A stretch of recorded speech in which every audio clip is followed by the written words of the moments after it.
Good afternoon, everyone there. Welcome to this webinar hosted by the Jonge Akademie on flying less in academia towards a carbon neutral academic climate. My name is Erik van Sebille. I'm an oceanographer and climate scientist at Utrecht University, and I am a member of the Jonge Akademie. Now, we will try to make this webinar as interactive as possible. We're looking forward to hearing from you. You are welcome to send us your questions in Zoom using the Q&A option in the menu bar below. If you have a specific question for one of today's speakers, please start your question by typing the speaker's name. We would like to answer as many questions as possible. So please start, so I therefore ask you to keep your questions short and to the point. Are you watching on YouTube? Well, you are watching a direct live stream from Zoom. Please note that our speakers will not monitor the chat on YouTube. So if you want to ask questions, then please move to the Zoom surrounding. And finally, this webinar is being recorded. A video of this webinar will be available on the Academy's YouTube account after the webinar has ended. So with that, I want to start. We are living through a climate crisis. We know that this is the decade where real and meaningful carbon emission reductions have to be taken in order to keep global climate within safe bounds. And reducing airplane travel would certainly be one of the actions that could reduce carbon emissions. Like everyone else, academics have been grounded by the COVID crisis. We can no longer fly around the world for research and conferences. Well, of course, many of us miss meeting colleagues and the buzz and the vibe that comes with conferences. Being grounded does provide an opportunity to rethink the habits of academic air travel. Are the carbon emissions of academic air travel becoming too high? If so, how can they be reduced? Who should take charge in reducing those? How can we come to meaningful actions to reduce academic air travel? In the next few hours, we will explore these questions. But first, we would like to know a little bit more about you.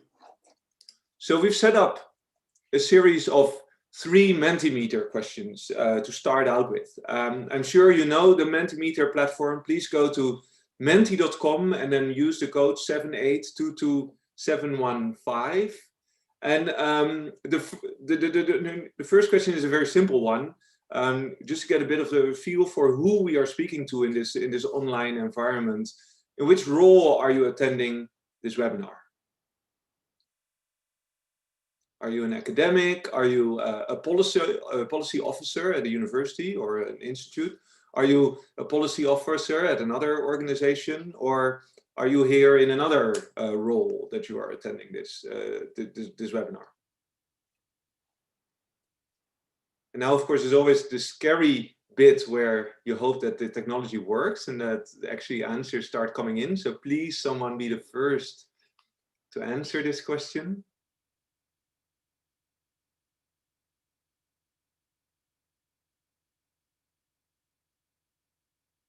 It's Menti. Maybe I should just also try myself. Maybe that is an idea.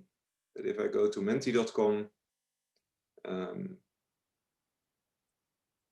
I type 7822715, I really hope I'm not the only one in this.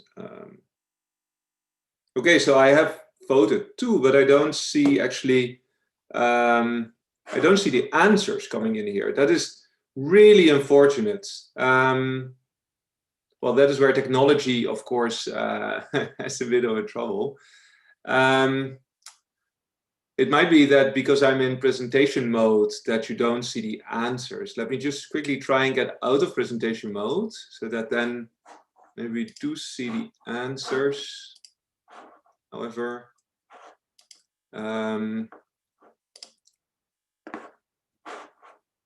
yes, there we are.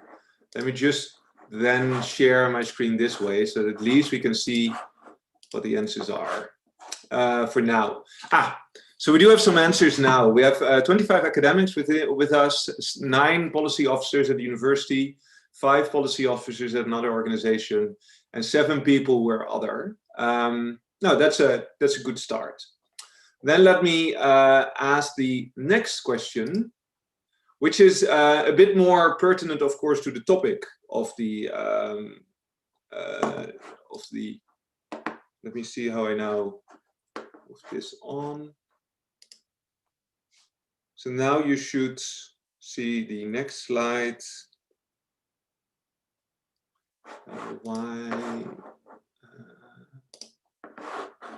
Share screen. Sorry for all of this. That is what happens with technology. It would have been so much easier, of course, to be all in the same room, especially when not everyone would have had to fly there.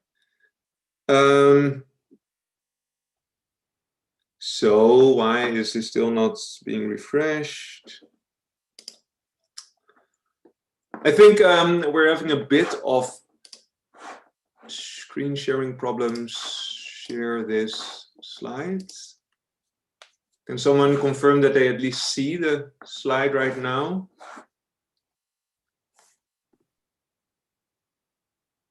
We do. You do? Okay, good. But you can't. But it's somehow not updating on the app.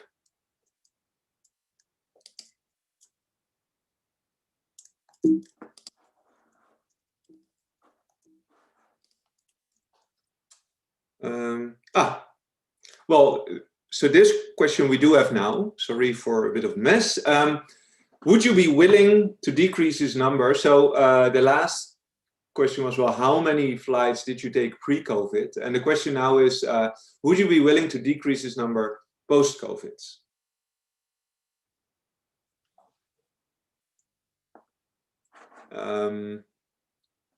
So let's see again if I stop the share. Here, go out.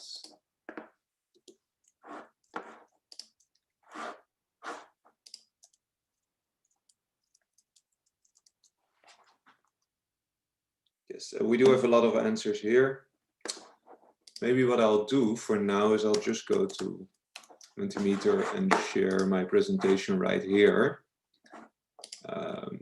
Just within the website. So if I now present this, share screen, this, there. Now, okay, so now at least it's updating automatically. I haven't put it in PowerPoint anymore. So we see that a lot of you are willing to decrease this number, at least post-COVID. That is very good to hear. I do want to go back a bit to the previous question, which was, well, how many flights did you take for work pre-COVID? Some of you have already answered. Many of you didn't fly very much, fortunately. A lot of you actually never took a plane pre-COVID. Quite a few, only 1 or 2 per year, and very, very few more than 16 per year. I'm not judgmental. I'm not going to say anything about this, of course. It was the situation, and it is what academics expected. So this is, I guess, what was there. Okay. And those are, I think, all the questions. So this is indeed, most of you do want to decrease this number post-COVID, and that is very good news. Only very few of you did not want to decrease that. So I think we're in a group here among, or mostly among people who agree that something should change. The question then, of course, is, well, how can it change? And that is what this webinar is about. So I will now share my other screen again, my PowerPoint. Oh, wait a minute, first started. Current slides. And then I'll share my screen. Yeah, so what are we going to do today? We will hear from, we will hear from Anabella Meijer, who will guide us through the climate crisis and the urgency of climate action. We will then present a report that, as the Jonge Akademie, we've commissioned, and the report is called Flying High but Flying Less, an overview study of Dutch university policies to reduce carbon emissions from research-related air travel. After a short break then, we will hear from Pilar Pazos, who does research in the effectiveness of virtual teams. And we'll then have a panel discussion on what action we can take to reduce and/or discourage academic flying. And then finally, we will gather for virtual drinks in an informal setting in the Gather Town environment. But we start with a few pre-recorded videos of members of the Jonge Akademie, Jonge Akademie, who respond to the question, if I wouldn't be able to fly, then, and you may actually recognize a few of them.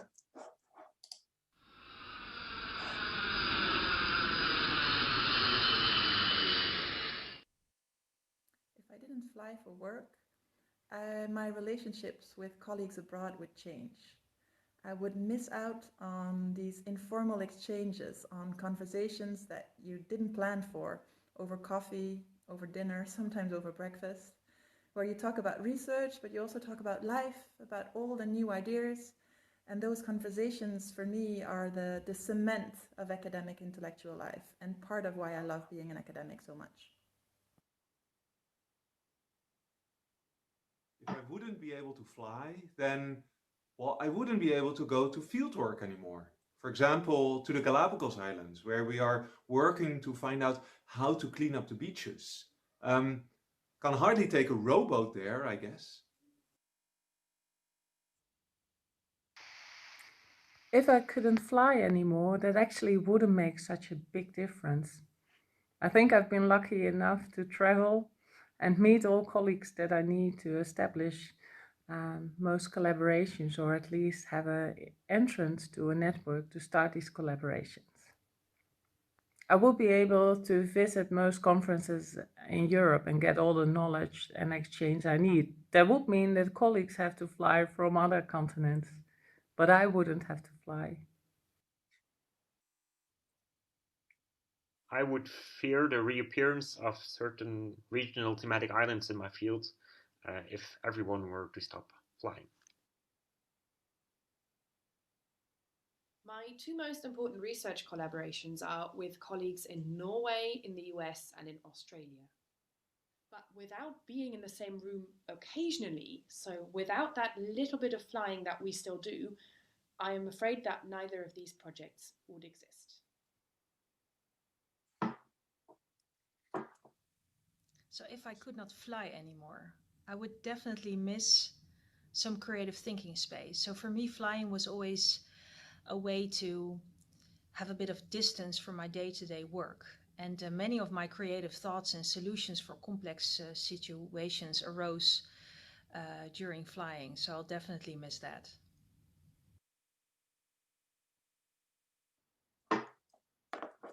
Yes. So those are a few of the members of the Jonge Akademie who respond to the question, if I wouldn't be able to fly, then ... We're of course also interested to hear what you wouldn't be able to do anymore if you wouldn't be able to fly. So I'm again going to do this swap over with the screen sharing to set it to the Mentimeter and open the question to you. What wouldn't you be able to do anymore if you wouldn't be able to fly?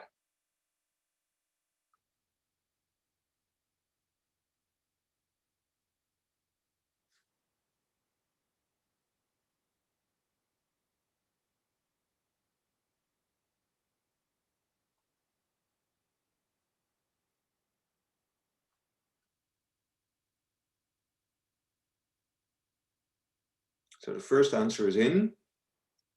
Fieldwork, I hear.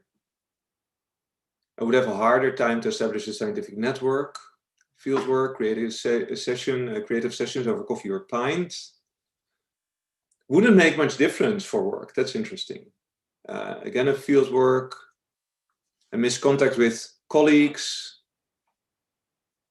A lot about the networking, building a decent network. I wouldn't be able to install new technology and observe with the best telescopes in the world. So that, I guess, is also a bit about fieldwork.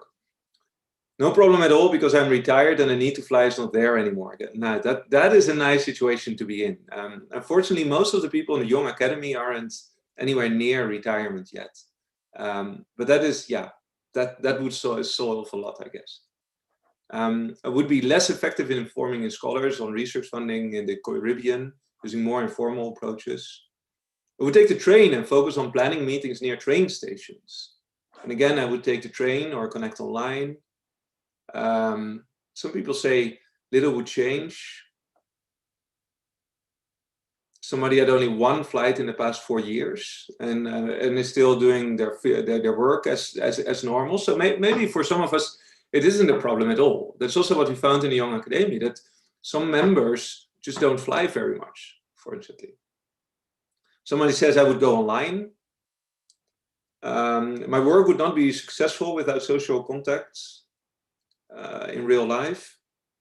I would not miss anything scientific, but I would lose the feeling for the cooperation that's going on in different research fields. Yeah, that's interesting also to say. Well, thank you for all these feedbacks. It's really nice to see what a broad variety of responses there is. All the people from, well, the ones with quick thumbs who immediately say my fieldwork is going down the drain, which is my response too. To a lot of you who say, well, there isn't really that much of a difference.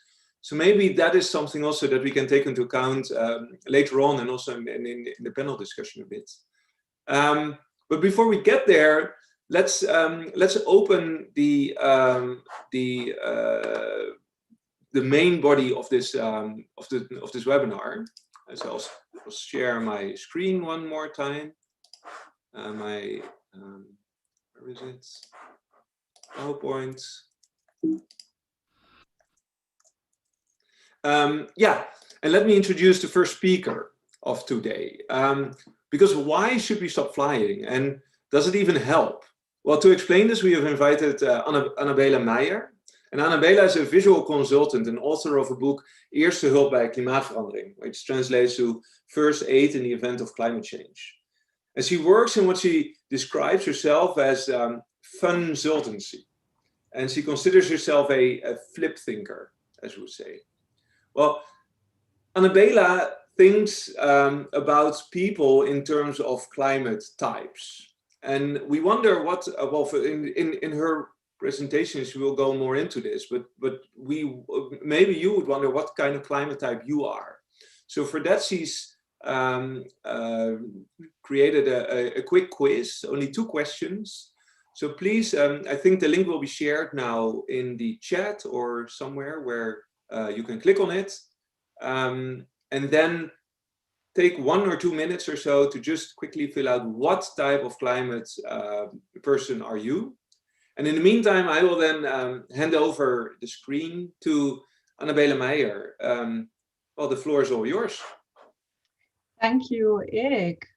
Can you hear me? Yes? Yes, we can hear you. Great. It won't take you 2 minutes. So the quiz is really quick.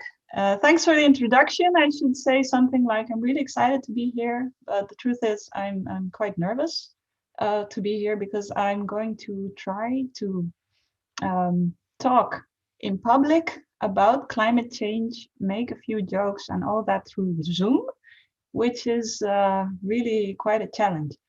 So I would actually want to ask you guys to put on your, if you don't have any screaming toddlers in the background, put on your mics and video. I actually want to see you guys. So please join me in this digital space. The next thing is that this talk will I'm also experimenting here, so it's going to be sort of interactive. Keep your fingers on the keyboard. I will be asking some questions for you to react. What else? Yes, I do indeed like to call myself a visual consultant, which basically means I get paid to doodle during meetings. And of course I could call myself a cartoonist, but if I call myself a consultant, I earn more. So it's as simple as that. But besides this, I'm also active on climate. I like to call myself a climate activist. And maybe some of you get nervous, the idea of the activist, but for me, activism is is not about going to the Extinction Rebellion marches, so you can be calm about that. You know, I think if I want to be dragged around the floor by patriarchy, I'll take on salsa. So, but what I do as a activist has been publish this book. It's about climate, and it's got a lot of drawings, and it actually has this promise that makes you happy. That was the introduction. I will say more about what the talk will be exactly about, but I would really like to have a look now at the results. So have people been filling in the quiz? And the answer is yes, they have. So let's have a look at what we have in the room. Oh, this is interesting. I will share my screen right now, if I'm allowed. Let me see. Can you see a bar chart? Yes, we can. Yes, you can. So what do we see? We see that we have quite a bit of diversity in the house, but we are mostly represented by Alistair, and Alistair is, well, I would like to call him the eco-modernist, basically. But we also have Grace in the house. Grace is the one who wants to yell system change, not climate change. We have Patty, which surprises me because Patty would generally not be very interested in climate science. So I'm really puzzled about that. Hugh is a common character when we talk about climate because he's really very into it. He's the guy with the solar panels on his roof and always talking about, you know, warm heating pumps and technology and scaring his neighbors away during coffee. Jane is also present, and Jane is the kind of person who thinks, you know, this climate stuff is important, but let's be realistic about what we change. Okay. This is just for fun, so to see what we have in the room. I will stop this share and go over to my presentation. What I've prepared mostly with drawings, so that will be something. Let me see, why is this not working? Yes, here we go.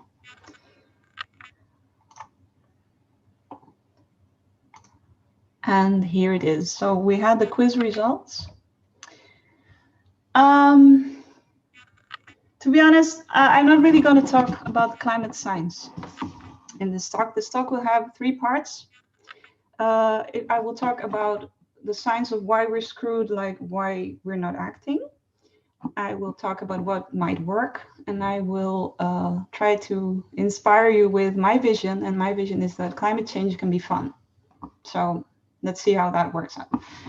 I will not talk about the science because the shit is settled. It has been peer reviewed. We know we don't act, shit hits the fan, and I'm not going to go into that. But what we do need to know is understand why we're not acting. That's the important part. So see this talk a little bit as a turbo lecture on climate psychology. Well, I've been, for making the book, I read some other books on climate psychology, and I want to demonstrate to you what I think is like the most important thing we need to know about the human brain, and I will do it right now. What did you see? Could you share in the chat, please?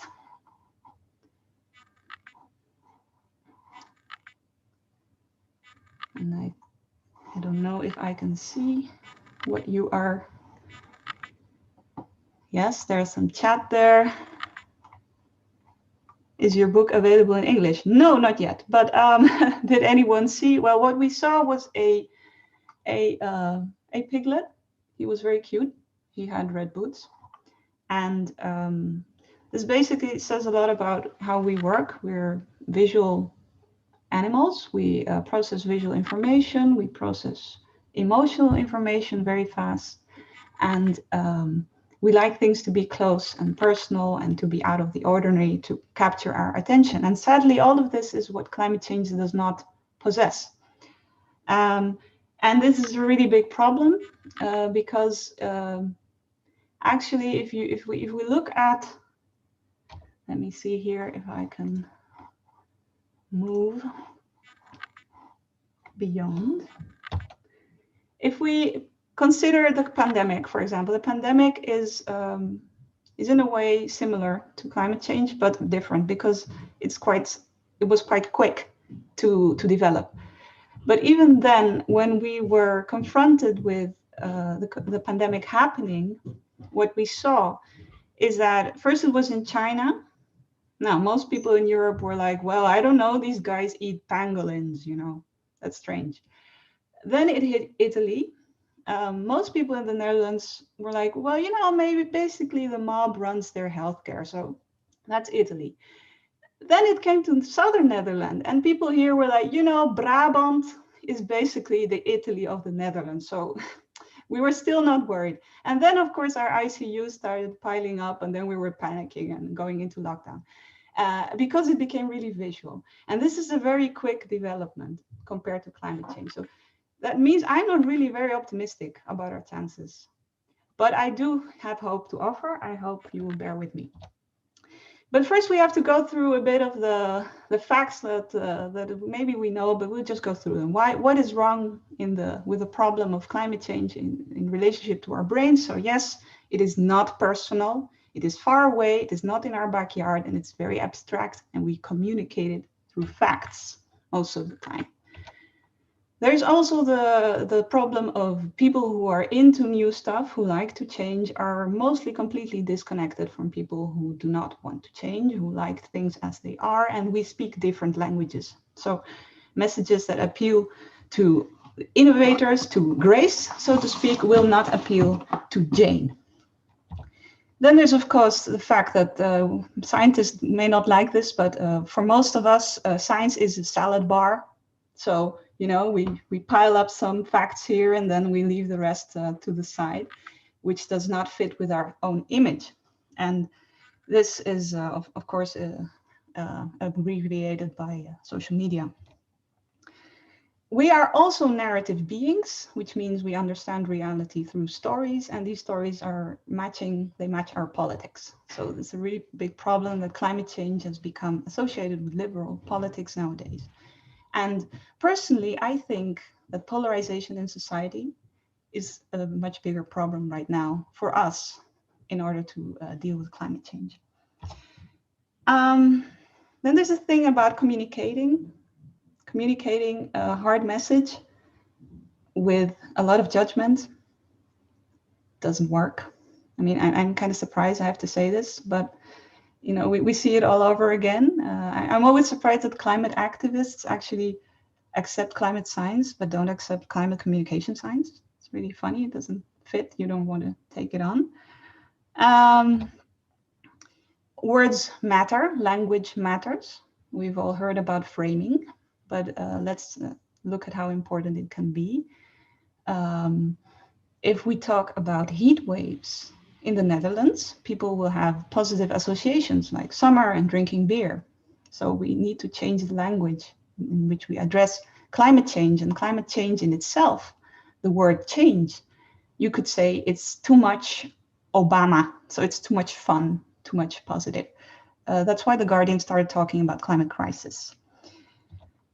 And then there's also the fact that all this negative language isn't really what we want to hear, because like you said, if I stop flying, all these things that I want to do will not happen. But there's another problem is also that when we talk about what we should not do, the no, the negative is not processed subconsciously. So think of what I say. If I say to you, don't app while you're driving, what are you thinking about? Apping while driving. And this is a problem. You will still see signs about not apping while driving. So government doesn't understand this basic fact either. And of course, everything we have to give up really crushes our sense of happiness that we have. Modern life, you know, everything that's good about modern life sometimes seems not to be good for the planet. It's really, I like to call it the CCC feeling, you know, the fact that if you put one foot out of your house, you cause child labor, cancer, and climate change. That's really, really depressing. And yes, that's the point. We don't really talk enough. Now we're talking more about it, but when I made the book, we weren't talking about how terrifying climate change is. And when something is terrifying and it brings up a lot of emotions, people go into coping strategies. Psychologist Renee Lertzman had a lot of conversations with people about the destruction of our natural environment, and she found that actually most people do care, but we just put it away. And last but not least, we have done a really shitty job of selling the alternative. You know, sustainable living is a bit like if Steve Jobs had gone and you tried to sell you an iPhone saying, you know, look, this is my product. It's expensive. It's hard to use and it's ugly. Do you want to buy it? And it's not really the great sell opportunity there. Of course, yes, we like to talk a lot about what is not working. So I'm switching over to what might work, how we can use our brain to our advantage. And it's basically like the opposite of all I've just summed up. So it's the opposite of abstract, it's the opposite of unpersonal, it's the opposite of negative. So what does that look like? It's concrete actionable steps, of course. You know, buy the Tesla, put solar panels on your roof and eat vegan brownie. But there's a problem with that. And that is just too many concrete steps. It's just too much on your plate. If you really want system change, you do not achieve it with a shopping list. And what's more, we don't really need more facts. We don't need a to-do list. We need a new mindset, and we need a new set of cultural values even. So how do we do that? How do we get people to change in this substantial way, you know, to aim for something that's far away and that, you know, is not even sure that you'll get it? Luckily, there is a group of people who have 1,000-year experience with this problem, you know, about the sacrifice and getting to somewhere that you're not sure where you're going to get. I think maybe you know who I mean. If someone wants to share in the chat, who are these people that may hold some lessons for us? I know it's a bit delicate to talk about with scientists, but yes, can we see? It's a bit hard for me to see what's happening sometimes in the chat. I don't know, but sorry, I couldn't see what you guys posted there, but it's of course, oh no, I have gone away from it is of course, religion. Yes, religion. You know, the interesting thing about religion, there's this guy who studies climate change psychology. He's called George Marshall, and he spoke to an evangelical minister, and he asked him, you have 1,000 people in your church every Sunday, you believe in climate change. If you were to start the green church, what would it look like? So this guy was like, okay, this is what you have to do. First, you have to start a community of like-minded people where you can be vulnerable, where you can share experiences and you can support each other. Second, you have to go for the personal connection. So it's not about judgment, it's about, hey, how are you doing? But how does climate change make you feel? And maybe even, you know, let me help you out with that. Third, epiphanies. We've all heard of people who are who were in jail and they had a hard time and suddenly they found religion. Well, the fun thing is that for a lot of people who have gotten active in climate change, it's the same. So we went through this period in our lives where we were having a hard time, and then we found a new direction and got active on climate, and it actually brought us a lot of good. And those stories are very inspiring. They're very inspiring to share, and they're very inspiring to hear. And the last bit is the altar call. Now, what is the altar call? You might have images of this evangelical church where people are like yelling and the minister goes like, do you believe? And then one person stands up front and he's like, yeah, I believe. Well, maybe we shouldn't do that. But the idea of the altar call is that you stand in front of a group and that everyone sees you and you want to be this person and you're accountable. And it has actually worked, for example, in the mobilizations for Bernie Sanders. A lot of groups with altar calls getting people to phone voters. But besides all these things we can learn from religion, there's also, you know, the facts. Sustainable living has a lot of positive sides. We're not selling it well, but you are simply way happier if you're living a sustainable life. If you're focusing on relationships instead of stuff, if you're gardening and you're active, you're more healthy. If you're eating plant-based, you're more healthy. And there's all these stories that we're not telling enough. And of course, there's a story of what are we aiming towards? I mean, we know the picture of climate hell. It's a burnt earth, it's interstellar. But what is climate heaven? What does it look like? I like to think a lot about that, you know, about the future, what it might look like.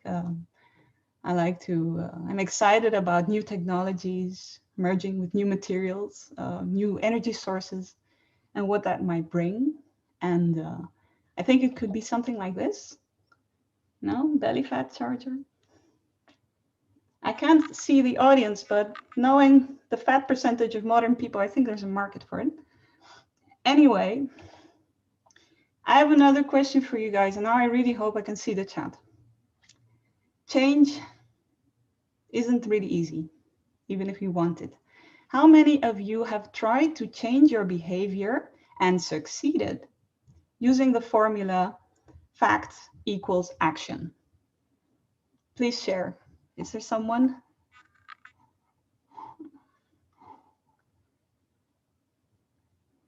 I guess there's always one, right? I'm sorry to tell, if you succeeded, you're a freak. Normal people don't work like this. We work like this. We hear a fact, we feel, then we decide if we might want to do something about it, and then we have to look at our environment and our resources. Are we capable of doing this? And then we might even do it. And then that's change you actually want. And when you don't want change, we have mourning, we have loss.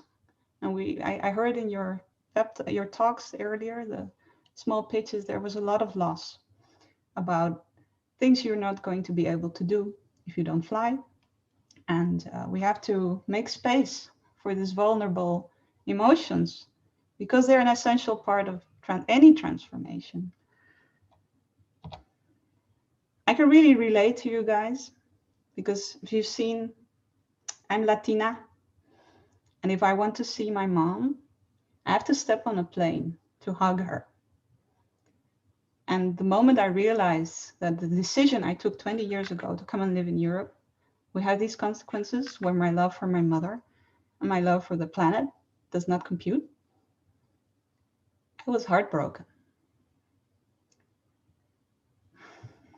Yeah, this getting a bit depressing, so we're going to move out of that. I'm going to share my secret sauce with you, how I think we can play with climate, how we can have fun with it. And it will maybe please you to hear that I actually found a solution to my ordeal, you know, the thing about not seeing my mom. We just had a big fight, so now I don't have to see her anymore. See? Creative thinking. No, sorry, we didn't really have a fight on purpose. It's always kind of natural to us. But in order to share with you my secret sauce, I have to go back in time a little bit. I was, like everyone, a joyful little girl who played around and had fun. And at some point, a tragic thing happened. I grew up. Yes, I became an adult and I stopped playing. And for me, it happened really early. I was about 13. Later, I realized that this affliction, it afflicts a lot of people. Millions of people every year become responsible, purpose-driven, disciplined adults. And that is a big pandemic we are not talking about. But for me, things changed for the better during the last economic crisis. It was really great. I was unemployed. I was depressed. And at some point I was thinking, you know, what am I actually good at? Actually, all I can do is draw, make, you know, mediocre jokes and read self-help books. So how can I possibly make a great life out of that. And it turns out you can actually make a great life out of that.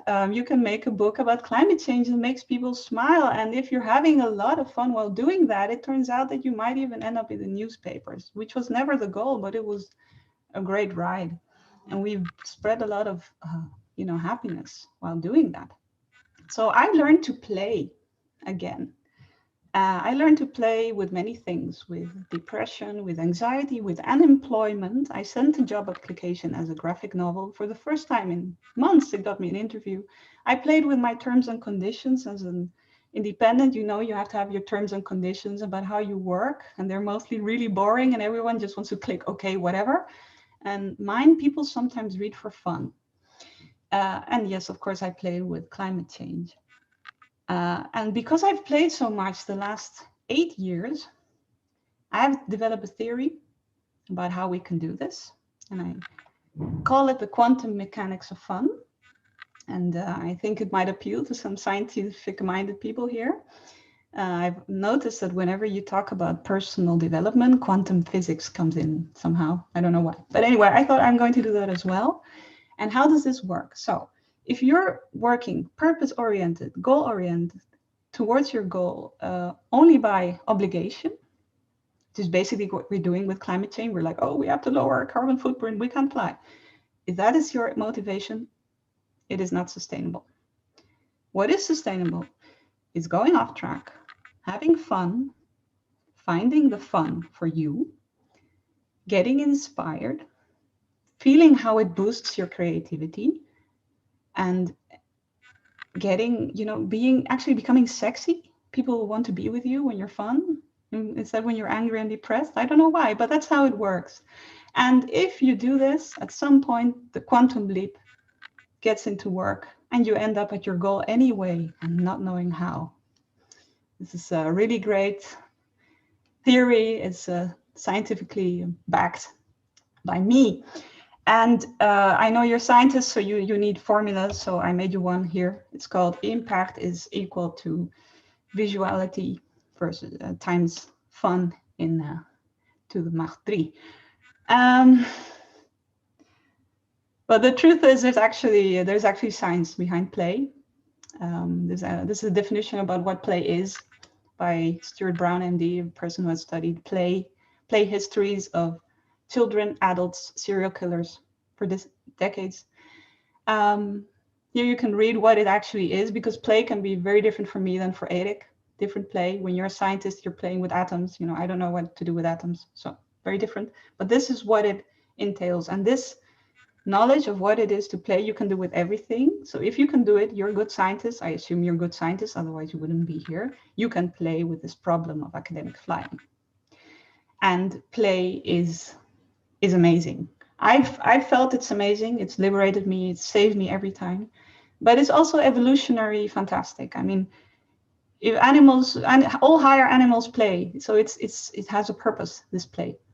It's imagining new realities and trying out new stuff in a safe environment, giving you a lot of good feelings. And the funny thing is that humans are the most playful of all. We suffer from neoteny, and neoteny is a word which means that we stay young until old age. So the more playful you are, the more innovative you will be, and you will deal with the problems better.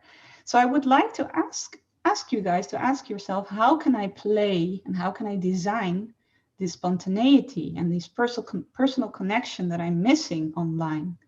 How can I design it?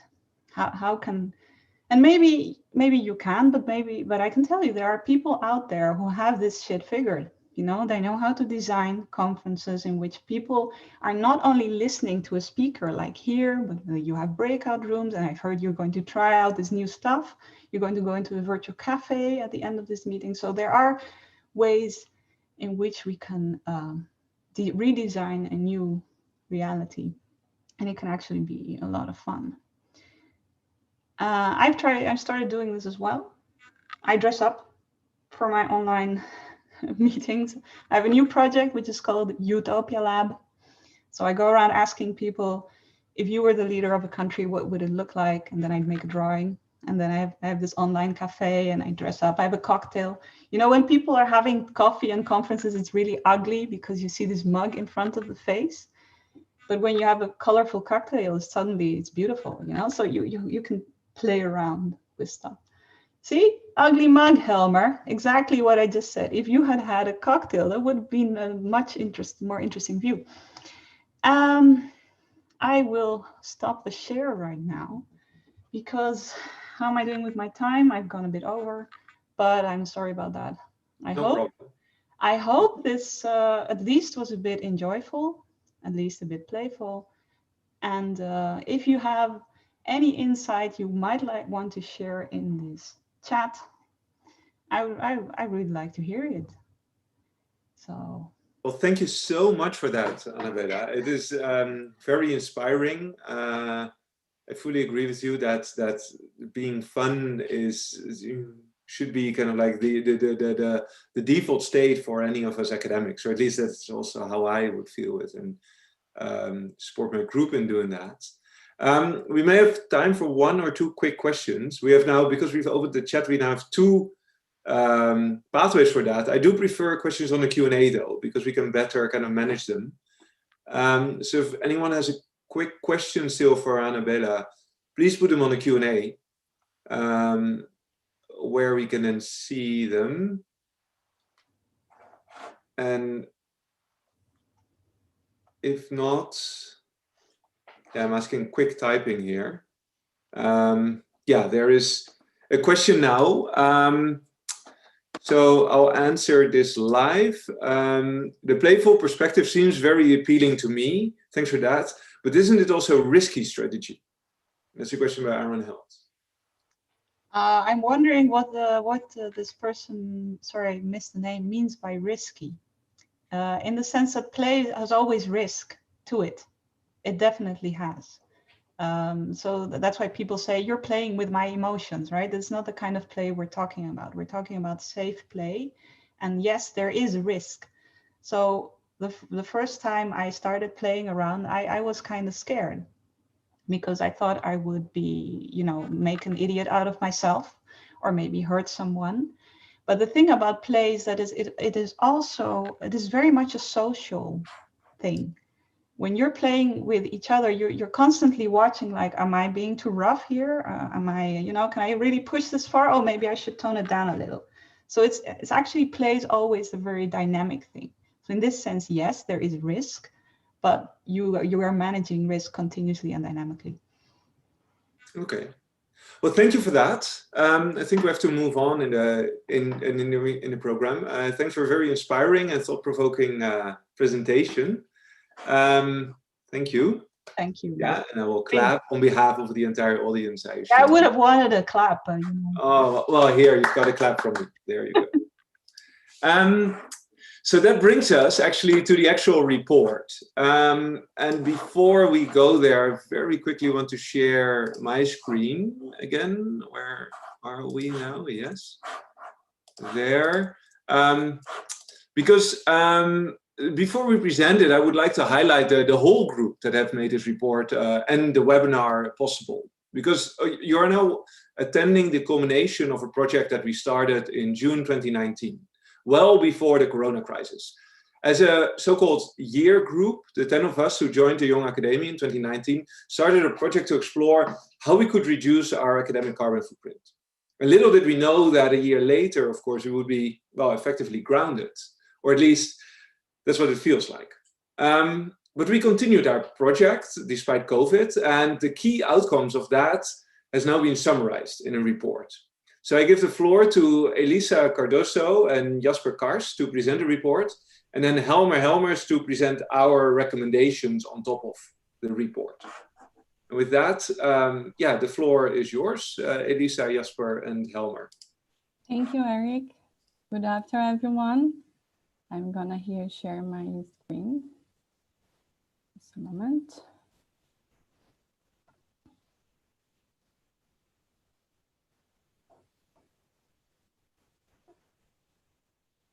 Okay. Okay, so Jasper and I, we're gonna present the main findings from the report flying high, but flying less. The report gives an overview of the study on Dutch universities' policies to reduce carbon emission from academic air travel. And but before we share the main results of this report, I'm gonna give you a little bit of information, the scope and methodology of our research. So giving all this scenario of increasing levels of CO2 emission from the flying sector, and at the same time, the fact that a lot of people, they see academic air travel as a necessity. The question that guided our research was how Dutch universities, they seek to reduce CO2 emissions from academic air travel.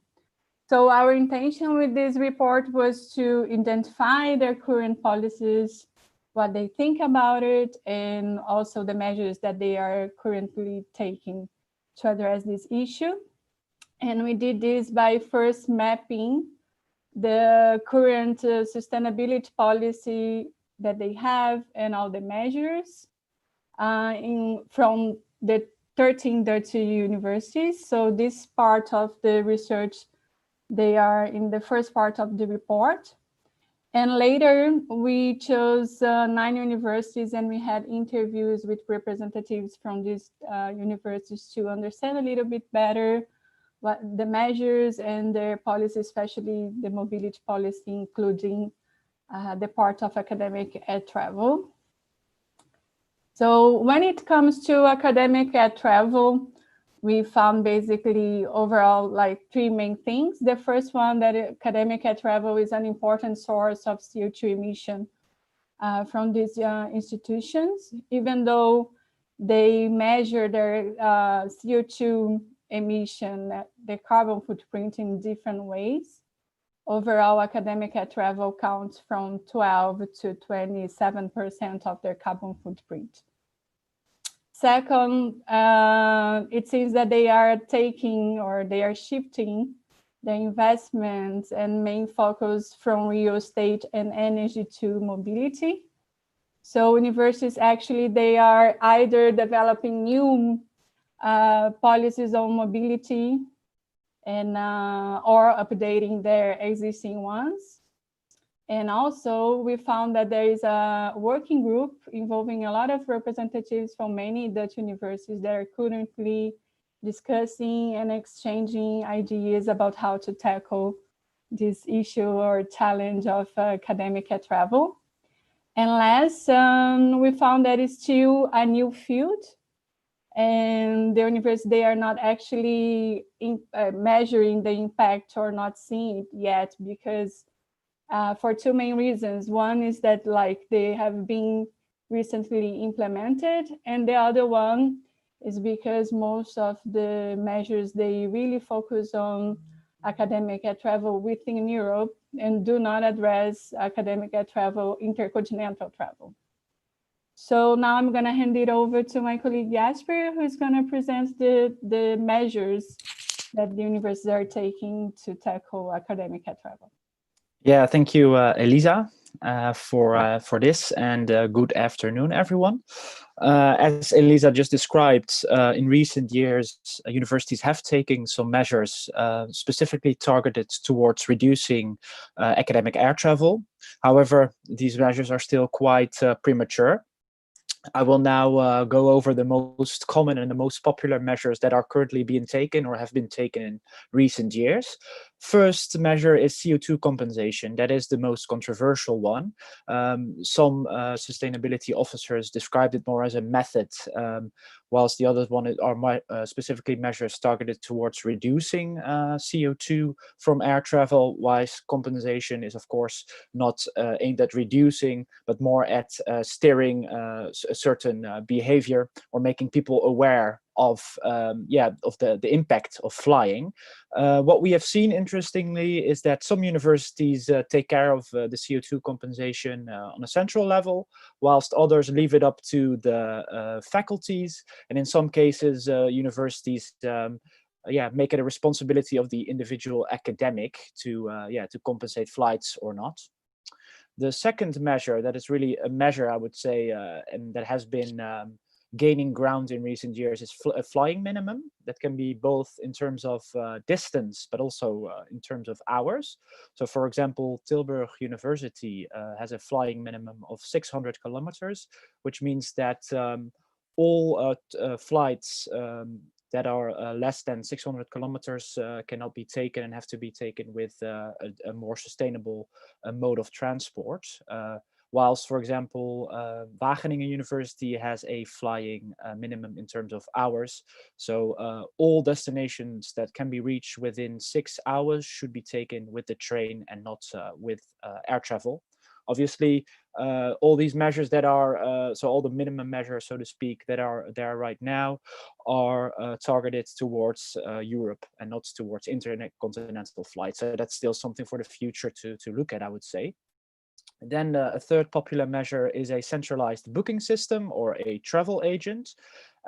Basically an internal or external agency or an agent that is responsible for booking all the flights of their respective university. And universities have a travel agency that enables them to properly monitor staff flights, which obviously gives better insight into the travel behavior of academics. This is something that has been gaining ground at universities, and what we also notice is that some universities are setting this up right now or just before the COVID-19 crisis. So this is definitely a measure that is gaining ground as well.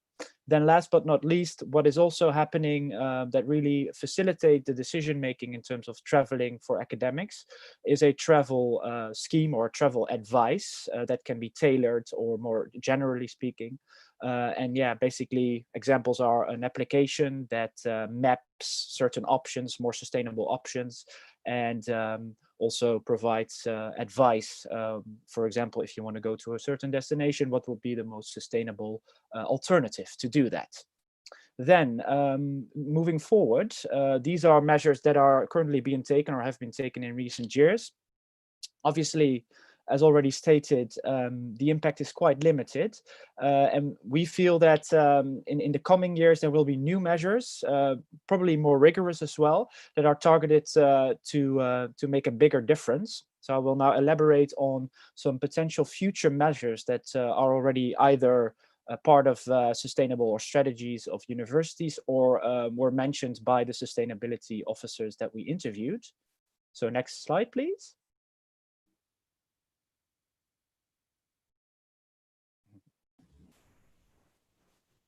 I shared it already, Jasper. It's not showing to you? Oh yeah, here it is. Thanks. Okay. Emerging. So here's the slide of the emerging measures in academic air travel. What we sort of found is that one of the most popular ones is video conferencing. We are right now, obviously, in a video conference, and before the COVID-19 crisis, these were just mostly ideas, but now this has taken it's a major step towards more video conferencing, and obviously the facilities are also getting better. So after the COVID-19 crisis, we are very optimistic that this will be a great alternative to host also large-scale academic events. Another emerging measure that was mentioned is flying credits, or a CO2 budget. So that means that on an annual or a monthly basis, academics receive credits, and they can use those credits. And if the credits are spent, they cannot fly anymore. They have to find different ways of transport. And yeah, this is really a way to limit the academic air travel, but also to make academics aware of the decisions that they make. And if they really have to go to a conference, they will likely use it, and it will maybe also give them to make them think once again before they book a flight. Then last but not least, and that's something that we found in the interviews commonly, is the fact that in terms of hosting events that are physically, that we have to look at maybe better or more central locations for conferences. In some cases, when you have a bunch of academics that are from a certain part of the world, and this may seem obvious, but still we found that in some cases this is really not happening, that you look for a central location to host the conference at, which in some cases will mean that likely that certain locations will be more popular for conferences. But if that really is a lifesaver in terms of CO2 reduction, that could be an option worthwhile looking at. So finishing off, those are the main emerging measures that were mentioned by the sustainability officers and are in some cases already planned in plans of sustainability strategies of universities. In some cases, they're also dreams, and it's good to dream. And with this being said, I will now give the floor to Helmers from the Jonge Akademie, who will elaborate on a policy paper that he and with his colleagues have written on the things that academics can do to perhaps change the current status quo in terms of academic air travel. Thank you, Jasper and Elissa, for this wonderful presentation and for a wonderful report, by the way, because Jasper and Elissa have done most of the work of this report, and Anton, Saskia and me were left with little more than thinking about what can we do to improve measures. So big compliment to you two. I think much has already been implied by what Elissa and Jasper have said, and we took this report and thought about what can universities and funders do to improve the situation and to make us fly less. And the premise behind that exercise, of course, was the idea that this is not a thing that we can leave to individual academics, because academics there's too many rewards for academics to fly. It's fun, it's easy, it's cheap. So it's very difficult for academics to actually change their behavior. I myself like to fly very much. And I try to fly less, but every time I go to a conference, I find that flying is by far the easiest choice. So the basic idea is, and I wish I'd heard Anabella's talk earlier, so that might have enabled us to think about this a bit more creatively. But the basic idea is that we need more barriers for flying and more rewards for the right behavior. So take out the incentives for flying and throw up barriers for people who fly. And the idea is that when you do, academics will have to think about will have to think harder when they fly, and only fly when they really need to, and not go to that PhD ceremony somewhere in high up in Norway, or perhaps not go to a conference at the other end of the world just to give a paper. So I'll share my screen with some of the ideas we had. And I hope...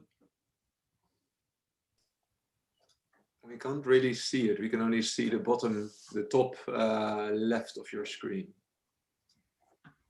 Maybe try again. I'll try again.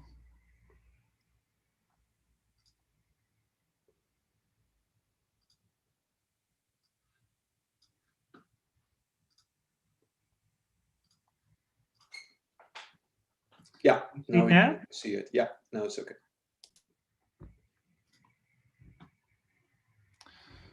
So I'm sorry, this is in Dutch, but I'll translate as I go. So the first thing we'd like to stress is that universities have invested a lot in sustainability, but we have to invest as well in reducing air travel. And that means giving the means to sustainability officers to tackle this problem. It also means to be ambitious in the policies universities and funders have. So set goals, set long-term goals, and make them measurable. And I think that the travel agencies are an important part in that exercise. A third point in terms of investing in policy is to make sure that all faculties have the responsibility to implement policies. We see a lot of instances where policies are unequal throughout universities. And the fourth point is that we need to invest in alternatives to physical conferences. So in digital conferences, in terms of hardware, in terms of training, but also in decentralizing conferences. So support the organization of conferences at several locations, hybrid conferences, and so on. And you'd be amazed with the amount of university offices that still go without a webcam, or the academics that have to do without digital conference rooms. There's really scope for improvement there. So the second point, can you see the second slide? Yes. Is stimulate culture change.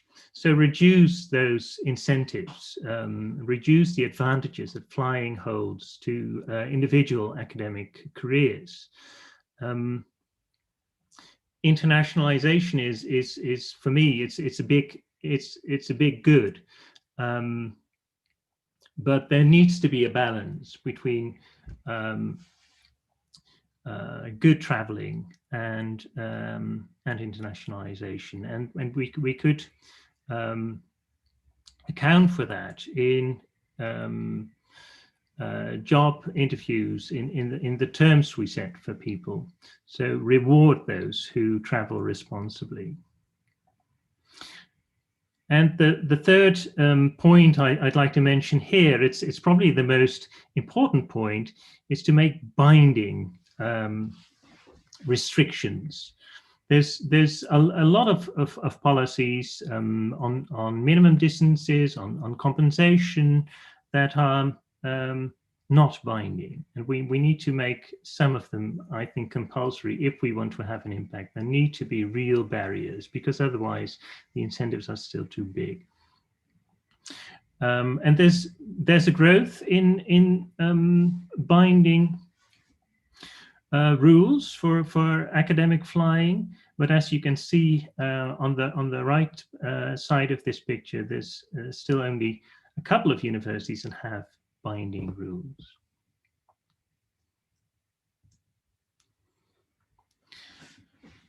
Thirdly, universities could do more to cooperate and learn from each other. There's a whole range of policies out there. And some things, like the travel agencies that work very well to monitor and manage travel, are only implemented at a couple of universities. So we stress that all the good things that are happening are shared broadly, and the universities profit from each other's experiments or measures. And also make sure that you can measure travel and the effects of policy on travel, because right now there's only 7 universities, as you saw in Jasper's slide. There's only 7 universities that have an estimate. They give an estimate of the carbon footprint of flying. So there's 7 that don't have that estimate and that can't actually measure the impact of flying. Fourthly, we need to have those binding measures, and we need to do more than just compensation. Obligatory compensation is great, but compensation is not optimal for us. So we need to actually reduce flying and don't compensate. And And we very much support the idea of carbon quota for research groups. That seems to be a way forward, and this could also be something for funders like NWO to consider. Maybe not in the terms of a carbon quota, but in terms of funding. So if you give only limited funding to researchers for travel, that reduces their opportunity to fly. And if they need to fly, they need to give, a reasoned proposal or a reasoned statement why they need to fly. So flip it and make sure that people have to show that they really need to fly instead of making that the easiest choice. So those are a couple of ideas, and I hope we can investigate them further in the panel and maybe in the Q&A. Well, thank you, Helmer, and Jasper and Elissa, of course, for this really interesting overview of both the report and the recommendations that we as Jonge Akademie come out of it. So now sometime we have a few minutes for a Q&A. There are already a few questions, fortunately, but please put them in the Q&A box if you have more questions. And I will start with the first one is from Leo van der Heijden from the Wageningen University. I guess it's targeted towards Elissa.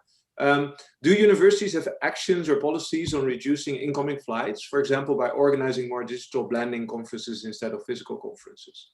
So we've mostly spoken about outgoing flight, but are there also policies on incoming flights? Well, actually, haven't heard from them any measures that tackle this issue of income flights. But I do think that as Jasper mentioned, the idea of organizing more central conferences and also webinars and digital conference might also tackle this issue of income flights and put everyone in a more central location to reduce the emissions from academic travel. But yes, not really. Okay, well, yet another thing. And here's the interesting from Reindert, which I guess goes to Helmer. So he sees a lot of additional administrative burden and rule keeping to implement those suggestions. And he would love to see how the recommendations that we as Jonge Akademie give, how they would actually reduce time spent on admin. So is it something that we've considered? What are your views on that? It's a good question, and of course, every rule generates its own bureaucratic work.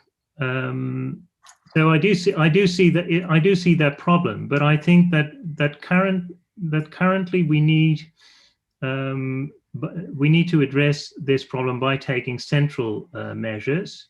That was our vision, at least. And if some of those lead to extra admin, yeah, too bad, I'd say. Okay, so and then a question to Jasper. So what is needed for academic staff to choose alternative modes of transportation? More budget, more time to travel, more incentives? And this is a question from Adinda van Galen. Yeah, yet again a good question. I think it will be a little bit of I guess a combination of these measures that you just described. As we have seen also with the interviews with the sustainability officers, is that it's not one size fits all. So therefore, I think a combination will be the best thing in this scenario. However, when in terms of impact, I think creating awareness, but also the flying minimum and the CO2 budget were underlined as the most effective measures. So I think it will be a combination, but the emphasis should definitely lay on the measures that are most effective in the current environment. And I think time is from my own perspective, time is very important. If I go to Rome by train, it takes me a lot of extra time. So we need to think, how do we compensate people for the time they lose by traveling by train instead of by plane? Yeah. If I may add something also, like from the research and interviews, what we heard is that like behavior change is a big part of it. So there will be a combination of like more effective measures to balance like time and distance, but actually a lot of communication and behavior change, which I think it really connects well with the Anabella presentation about how to make people change their behavior and go for it. So here's another question by an anonymous attendee who actually asked a really interesting one. How do you make a strong case for flying less when it is such a small part of anthropogenic climate change? Which I guess would also be translated into, well, why do we as academics need to take the first step here? Shall I tackle that? Whoever wants. I think of course it's always an important question to ask where to start. But if you depart from that question, nothing will ever happen. So that's one thing. The other thing is that the impact of flying on climate change is expected to rise significantly in the coming decades. So it's now 3.5%. It will be around, if I remember correctly, 40% in 2050, according to current estimates. I may have the percentage wrong, but it's significantly more. Mm-hmm. So whatever we do now will prevent that rise. Yeah. Okay, and then as a last question before we break, and it's actually a combination of two questions in the Q&A and in the chat. So Helmer, you suggested group budgets for CO2, for example. Why do we think that may or may not work better than individual budgets? So why do this on the group level rather than on the individual level? What are your considerations there? There may be different needs among researchers in different phases of their career. So if you're a young academic, it might be important to build your network and by traveling. Whereas when you're an established academic, the network is established and you can do a lot digitally. That's one reason. There might be, there might be big advantages to differentiate between people in different roles and different phases in their careers, and you could do that by group budgets or by variations within individual budget. That might also be a solution. Yeah. The other thing is that if you say, well, we don't want to forbid flying, we want to ensure that the flying that happens is the flying that's most necessary. Yeah. So if you have a group that does work that requires a lot of flying, like yourself, you have to go on fieldwork, otherwise you can't do any research at all. You can, as a group, apply for a bigger share, so to speak. Yeah. Well, thank you for offering that to me. I will take note of that. Yeah, I'm generous, Yeah, great. With that, I suggest that we wrap up this presentation of the report. Thank you very much for it. The report is online and downloadable. It's a combination of English and Dutch, but the report itself is in English. Do know, of course, that there's also the opinion piece that we've written in Science Guide that came out on Wednesday. And I suggest that now we take a break, a 10-minute break or so. So we're back here at 2:30 for then first a presentation by Pilar Pazos on how to actually do collaborations, how to be effective within virtual teams, and then a panel discussion about, well, what action can be taken and who actually should take action here. So see you back in 10 minutes.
Okay, welcome back to this webinar by the Jonge Akademie on flying less in academia. Well, in thoughtful of what Anabella said before the break, I hope that you now have a cocktail in your hand, or if you're like me, you have a tea, I guess. Anyway, so now we know that that why we should reduce our academic air travel, but how can we mitigate the negative effects of reduced flying?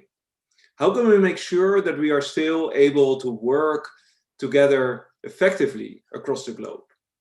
To answer that question, we've invited Pilar Pazos. She is the associate professor at Old Dominion University in the US, and she does NSF-funded research on the effectiveness of virtual collaboration and teaching in teams. And now she will give a presentation, Bridging over Time and Distance, Factors Affecting the Effectiveness of Virtual Teams. Pilar, the floor is yours. Okay, thank you very much, Eric. And let me share my screen first.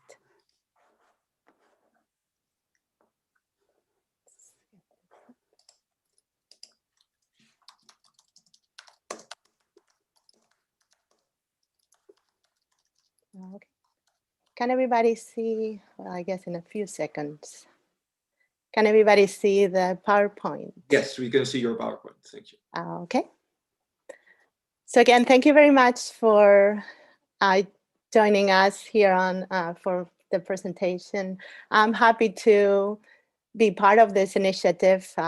Again, my name is Pilar Pazos, and the title of my presentation already Eric mentioned it, so I'm going to skip right into telling you a little bit, just a tiny snippet of information. This is where I currently work, Old Dominion University. We are in southeastern Virginia, in the eastern coast of the United States. The university is one of the largest in the state. It's about 25,000 students, so it's a large university that serves the community.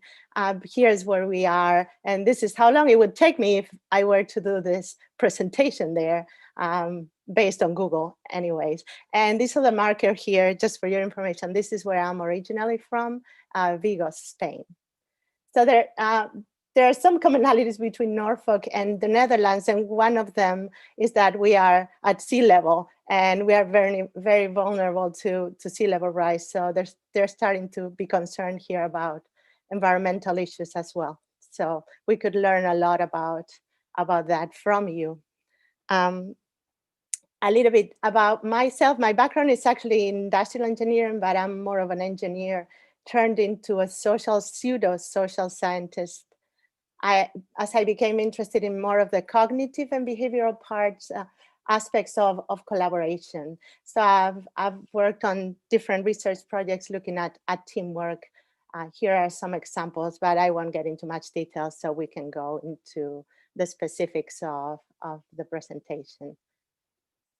So the world that we live in is characterized by constant technological advances. We have new information and communication technologies continuously emerging. Collaboration technology is more focused on teams working together across large distances. There are many tools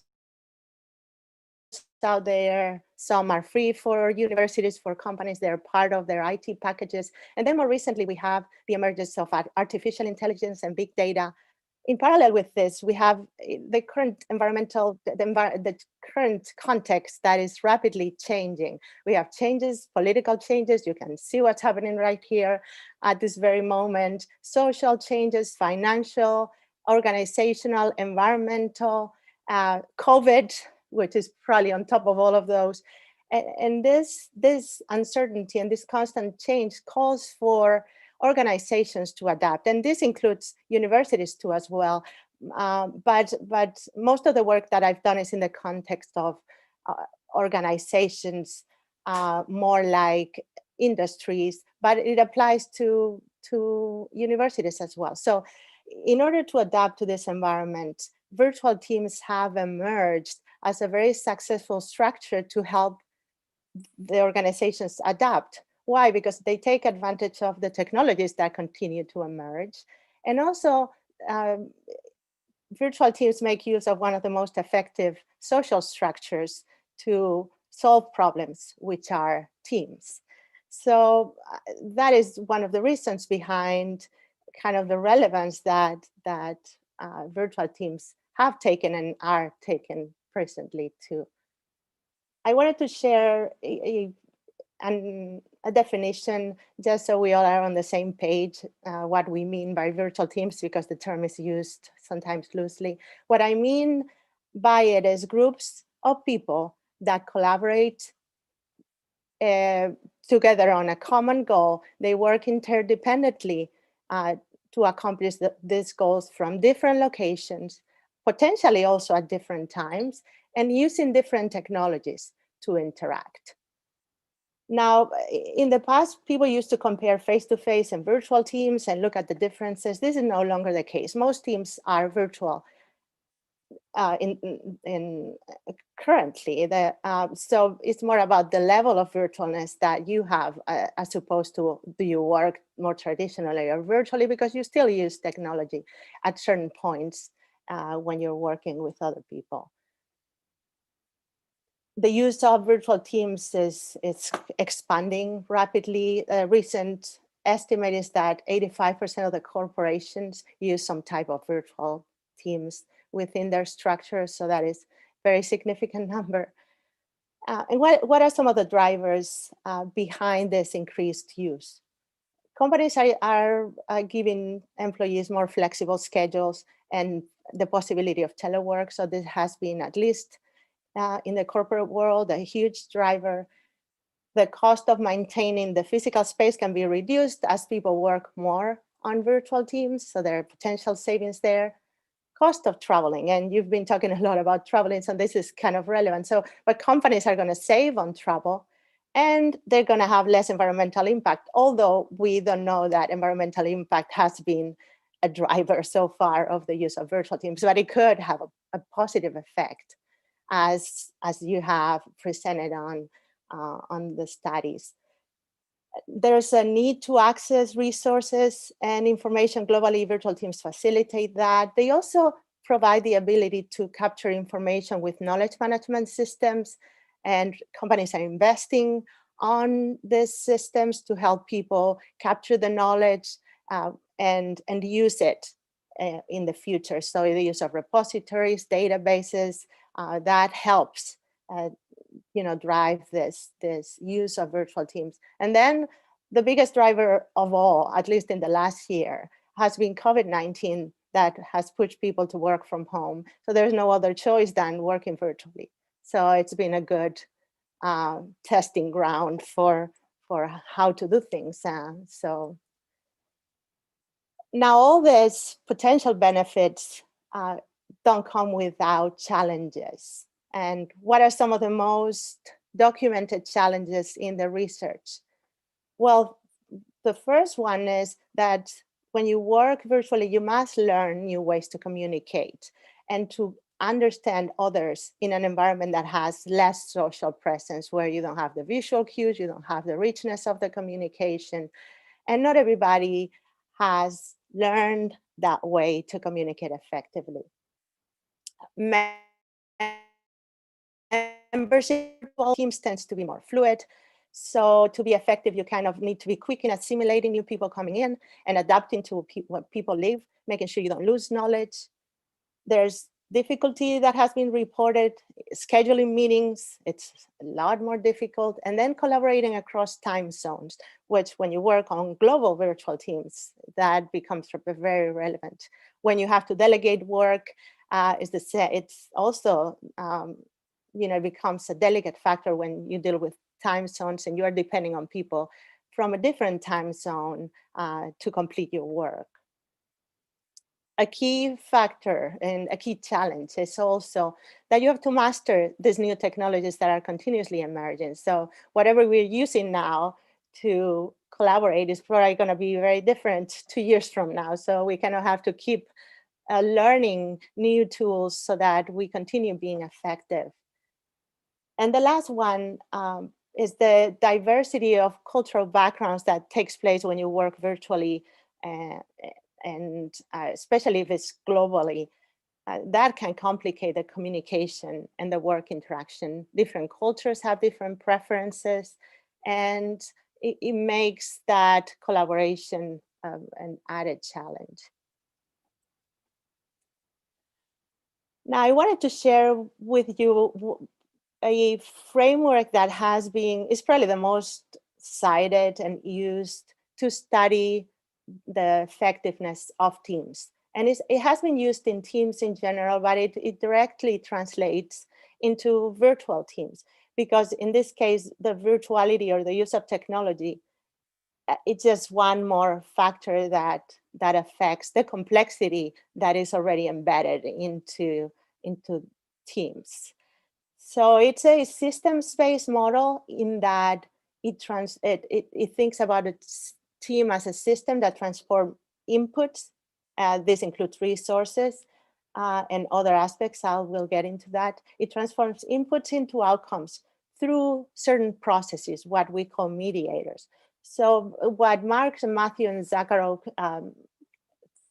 propose with this model is that the influence of inputs in outcomes is not direct. It goes through what they call processes, which is basically the work that teams do.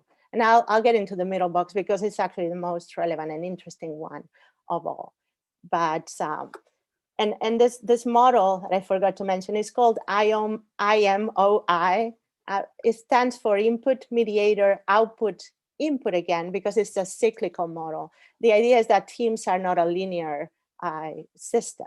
The inputs have an effect on the processes again affect the inputs and in a cyclical way, and then later on the outcomes, and it's like a continuing cycle.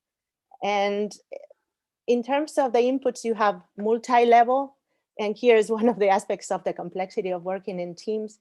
Teams are usually embedded in organizations, and they're made up of individuals that have different skills, knowledge, abilities, motivations. So those are all individual level factors. And then you have the team that makes up all of those. So at the team level, you may have factors like team size, diversity of the team, and then you have the larger level of the organization, which includes aspects like the culture, policies. So as you can see, all of those interact with each other to influence the context that those teams have to work with.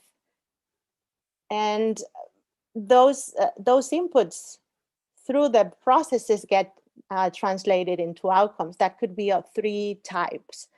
Performance outcomes, so a lot of research has focused on how to, I guess, form more high-performing teams, but also effective things like satisfaction. And then the learning research has also focused on how can we create teams that can learn more. So if we get into the central box now, we can see what is actually there in terms of what the teams do to transform inputs into outputs. Basically, there are two aspects of these mediators. There are processes and states.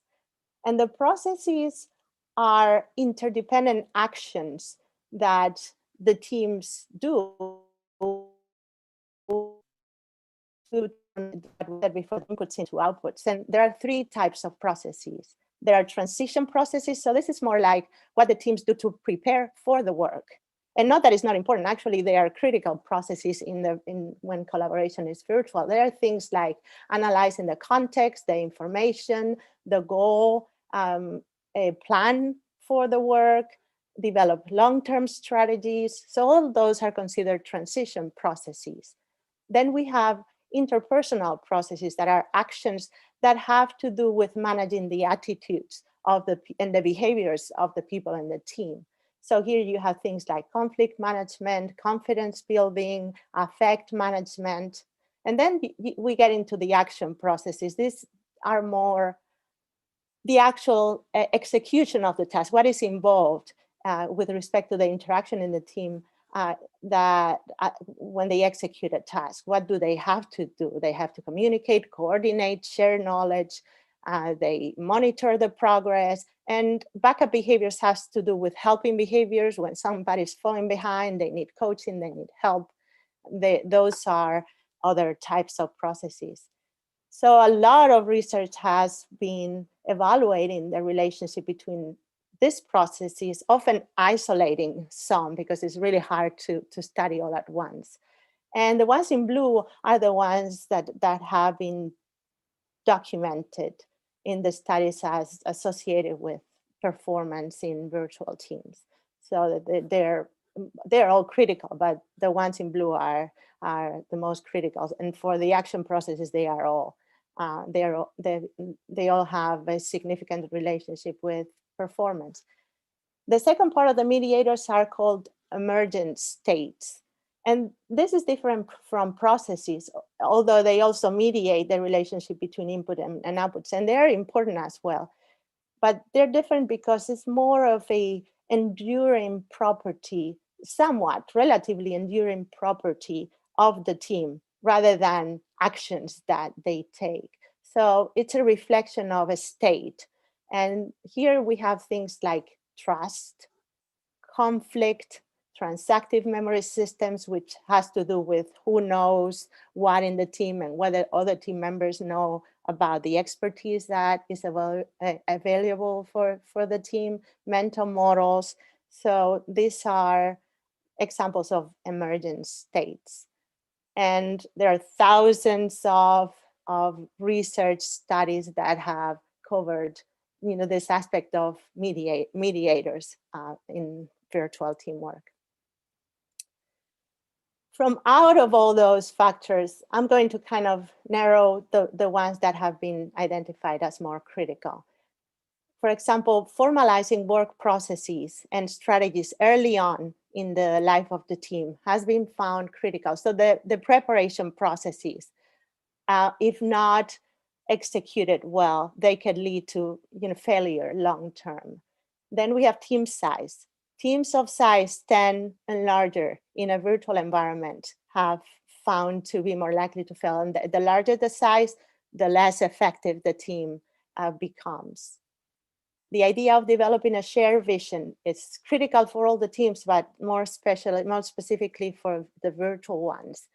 And it is difficult because you don't have the social presence to develop that. And I'll mention some tools that I use to help teams develop this shared vision. Virtual teams take longer, especially in decision-making tasks, not in all kinds of tasks, but they usually take more time. And communication is one of the most critical processes out of all the ones that I mentioned before. And it's because of difficulty attaining effective communication. You no longer have the same social context cues and the richness of the interaction. So there are some theories about the use of media that have to do with this richness in how people communicate. And the media richness theory is probably the most famous of all. And here is just a snapshot of some of the aspects of that theory. Basically, they put the different types of media on a continuum from high richness to low richness. High richness, the richness has to do with the ability of the media to communicate information. So you have the richest face-to-face, where you have kinetic, nonverbal, paralinguistic, and linguistic information. Right, you lose some of that information in a web conference. You don't have the same kinetic information. You don't see everybody. If somebody moves, you might only see the person on the camera. And then you move to telephone, where there's the visual cues disappear, and then email, where you only have the linguistic, the written part. So that is going to obviously affect the communication amongst the team. Another aspect is trust. Trust has been noted as a determining factor of the effectiveness, and this is more of an emergent state as opposed to a process. And trust also helps diminish the adverse impact of being in a remote location, of being geographically distributed. We also know that members of highly productive teams tend to communicate more often in informal social ways, similar to the gathering that you have later. So that would align with a way to support virtual collaboration, because the informal a communication is even more critical when you are geographically distributed. Virtual teams show increased participation in certain types of tasks like idea generation, because you have the ability to collaborate synchronously at the same time, but also asynchronously, where you can bring ideas into through the team using different technologies, and you can do that on your own time as opposed to having to have a meeting for that. So I wanted to close the webinar with some ideas that are considered best practices in teams. The first is the team kickoff, having a face-to-face meeting or having one with the richest media available, ideally a web conferencing, high quality if possible, where you can see everybody well, is the best way to start. Take the team through team building activities. I use one specific that is a mascot development. In my case, because a lot of my students work for shipbuilding, they develop a ship as part of the mascot development that represents the team. And the activity helps them to get to know each other, preferences, skills, and build the team identity. So that is a great way to get things started. And then develop and document rules and norms, because people have different ideas about how they should collaborate and how quickly they should get back at each other. So that it is important to have some documented and agreed upon rules. Developing a shared vision, making sure that the overall goal of the team is translated into individual and collective smaller goals. I use team contracts for that. And of course, project plans are always, especially for large projects, and the team gets back and through the updates that they do, they use project plans to see where they are, if there needs to be some correction to be back on track. And then having a database of communication and information that helps the team access the knowledge related to the project. I wanted to share with you, this is an example of what one of the teams that I work with came up in the team building activity. So they had to develop this mascot, what was a ship. They had to represent themselves as parts of the ship based on their preferences and skills. And then they had to represent their ideal team member as well. So their ideal team member for this team was somebody that is self-managed and humble, organized and reliable. And then each of them kind of represented themselves as a part of the team based on the role that they were going to take. So it is kind of a fun activity that people tend to like. And just to finalize, some ideas, some last ideas, developing and implement a communication strategy. Make sure that the team has a plan on how they're going to communicate, which media are they going to use. And then include progress tracking and process transparency, so everybody has access to what the others are doing. And lastly, just training. You cannot just throw people and work virtually and think that it's going to go smoothly, because most likely it won't. Half of the teams that go virtual tend to fail. So training in technology and conflict management is probably the best use of the time in this setting. Okay. Thank you very much, everybody. I think I went over a couple of minutes. Thank you so much for that, Pilar. It was very interesting. And thank you also, of course, in thoughtful of the time difference, that it's really early still with you, and impressive to see that we can collaborate here with you with an extra cup of coffee, I guess, in the morning. We do have 1 or 2 minutes for some questions. So if there are any questions, please put them in the Q&A. So I guess I can start out by so you have a lot of solutions for teams that already know each other and that have a shared goal, at least, right? And have an assignment that they have to do. But as academics, of course, we don't really have an assignment very often. We're much more creative, and a lot of the meetings that we do are about creating ideas. Is it then the same? should we just see that as an assignment, or is there a different strategy that we should then take?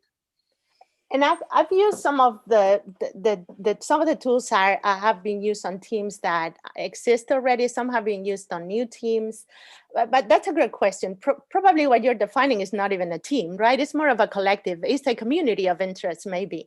So it's kind of different, because one of the things that characterizes a team is that they have a common goal. So if there's no such common goal, it's going to be hard to get people committed to doing what needs to be done to get over this hump of not seeing each other. But I think it's certainly possible. There has to be an upfront discussion in terms of what do we want to do moving forward, and see who is on board with that. But I think a lot of it, and then the team building, I only do this team building typically when these teams don't know each other at all. So even if I use students, all of my students are distance learning, so they don't get to meet each other.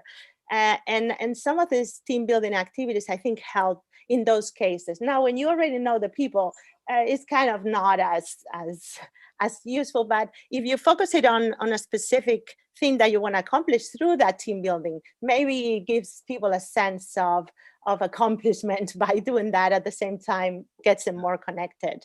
So there are things that could be changed and adapted. Yeah. Okay. Well, interesting. So there's a question from Stanley Fast, who asks, what's a good strategy for forming virtual teams from participants of different age and seniority, and maybe also cultural backgrounds, to add to that? Yes, so a lot of what I talked about applies to these kinds of teams. Actually, seniority doesn't have such a big impact, at least based on the research, when you work virtually. It has more of an impact or power, and not necessarily seniority, but the studies have been done on power. So the power influence gets reduced when you work virtually, I guess because there's no that direct connection. In terms of the culture, you need to provide cultural training, I would say, get people to understand Hofstede's categories of culture, collectivism, individualism, the different preferences in terms of driven by goals or driven by, other aspects. And so I think there has to be some kind of shared awareness about those differences that could help. So maybe doing the team building activity focused around those cultural differences might be a good use of that activity. So yeah, those are some ideas. Okay. Well, thank you for that. So in view of the time, I think we have to move on. But again, really interesting and really insightful view from the more academic field about how to work in these teams and how to work without actually having to go onto an airplane. Mm-hmm. So that brings us to the last major part of our of this part of the meeting, which is the panel discussion. So I'm happy to give the floor to Renske Keizer, who is a professor in family sociology and member of the Jonge Akademie, and she will lead this panel discussion and will also introduce the panelists. Thank you, Erik. Yes, let's now continue with our panel discussion. And I'm very happy to be able to introduce actually a stellar panel of renowned scholars. The first panel member is Eveline Crone. Eveline Crone is a full professor in developmental neuroscience in society at Erasmus University Rotterdam. And she's also part-time full professor at the Institute of Psychology at Leiden University. In addition, Eveline Crone is vice president of the European Research Council. And we have asked Eveline Crone to join our panel, in particular, as we're interested to hear her views on whether and also to what extent the ERC has responsibilities for ensuring that we fly less in academia. So thank you, Eveline, for accepting our invitation and welcome today. The second panel member we have is Jeroen Geurts. Jeroen Geurts is a full professor in translational neuroscience at the VU Medical Center in Amsterdam. In addition, Jeroen Geurts is president of KNAW and executive board member of NWO. And we have invited him on our panel in particular because we're interested in hearing his views on the roles that KNAW and NWO should take and the responsibilities that they should take in ensuring that we fly less as academics. So again, welcome to you, Jeroen. And finally, a third panel member is Teun. Teun is a full professor in epidemiology of tropical infectious diseases at Radboud UMC. And beyond the fact that he has been a multiple ERC and NWO recipient. We have invited him on our panel as he, and I'm going to take his own words, purposefully reduces environmentally harmful elements in his own work and aims to contribute to reducing environmentally harmful elements in the academic world as a whole. And he has published on this topic in both academic journals and popular media. So we'd also welcome his views on where responsibilities for trying to fly less in academia are they lie. So welcome also to you, Teun. What we like to do in the upcoming half hour is actually, first of all, I'll present our panel members with some propositions that we have derived from the report that we've presented earlier. In addition, of course, every person in the audience, every member in the audience is welcome to ask questions to our panel through our Q&A. But before we go to these propositions, I'd like to warm up our panel a bit. Thus, Eveline, Jeroen, and Teun, think back to the pre-COVID-19 era. I'd like to ask you a question. How frequently did you fly to conferences? Or put differently, how would you describe your academic flying behavior? Eveline, can I give you the floor first? Sure, yeah, of course. Yeah, I traveled quite a bit. So in March, the first thing I noticed that I felt so relieved that I could free up my schedule for a couple of months and not be on the road all the time. But I travel a lot within Europe. So then it is also possible often to take the train. For example, I travel a lot to Brussels, and that is what I do by train. And I think I used to go 2 or 3 times a year to the United States. So quite a lot for research and also for science policy. Okay, thank you. Jeroen, how would you describe your flying behavior? Yeah, atrocious in the first instance. So I was flying for years, about 10 to 15 times a year abroad, and then mostly Europe, but also United States and Canada. I work in Canada part-time, so I went there quite a lot. But about 2 years before COVID, I started to begin to develop a fresh, let's say, dislike of the traveling because of the traveling itself, because you have to live out of your suitcase the whole time, but also because of the environment. So I was already reducing my travels. I had canceled a number of meetings, especially the meetings where you're invited just to give a talk, and then you fly in, you give the talk, and then you fly back. I just didn't want to do that anymore. But what was difficult, and perhaps we're going to discuss this in this session, is that you're expected to give those talks. You're valued by for giving these talks. So this is something that we should really discuss. Yes, and we will. Yes. Thank you, Jeroen. Teun, I've already discussed that you're quite conscious about your flying behavior, but how would you describe it? I was a gold member many years. It feels a bit like an alcoholic, but I had a real travel problem for many years, and I think at 1 year I had more than 20 flights or so in a year. I also hold a position in London. Most of my work's in Africa, so I do travel a lot. But I think about 10 years ago, I started skipping conferences. So I said every 3 years, I skip one of my normal American conferences for eco reasons, but I always felt a bit uncomfortable saying it was for that reason, because I didn't want to bother people with my opinion. But now I think now it's quite good also to see a symposium like this, where it's quite a common theme and people worry about this. So I started reducing it, but I have traveled enough for the rest of my life in a way. But more recently, you've tried to reduce your flying behavior. I tried to reduce it, but also I can't avoid it. I also enjoy traveling. I enjoy my work also overseas. But I try to be more strategic. So I try to make longer trips if I have to make a trip, combine trips, and skip some conferences. And I think for me, that already allowed me to really reduce my travel by plane by at least 50%. Right. Well, thank you for this. Well, during this webinar, we've discussed the report and also some of the recommendations that flow from it. And I wanted to ask all three of you, where do you think responsibilities for ensuring that we fly less are actually lie? And of course, as I mentioned, it's not a coincidence that we have invited the three of you. So do you think NWO, do you think ERC, do you think funders in general have responsibilities for making sure that academics fly less?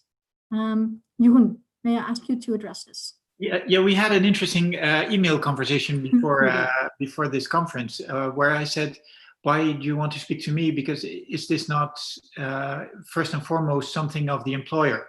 Mm-hmm. But actually, you got me thinking, and it's not. It's not only a matter of the employer; it's also a matter of the funder. Just as the discussion about rewards and incentives that has been going on in the Netherlands and abroad is also, and perhaps importantly so, a discussion for funders. So I would say that the responsibility is with funders, with employers, and also, of course, with the scientists themselves to stand up for their eco opinion, to say, I don't want to travel this much anymore, or I don't want to travel senseless travels anymore. And being executive board member of NWO, what concrete measures could NWO take to reduce flying? Yeah, so a number of things I would say. NWO is an employer as much as a funder. As an employer, we could ask our staff, our personnel, or researchers to not fly unless they really have to. We could ask them to only use the train when traveling in Europe.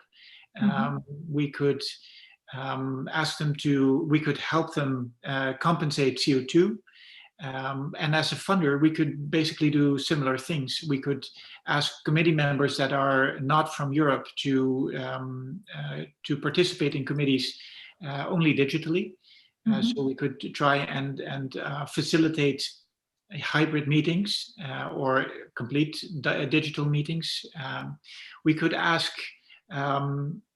our members to either go by public transport or to so go by train and not go by car. That's basically what we could ask people in the Netherlands when they come for a committee meeting.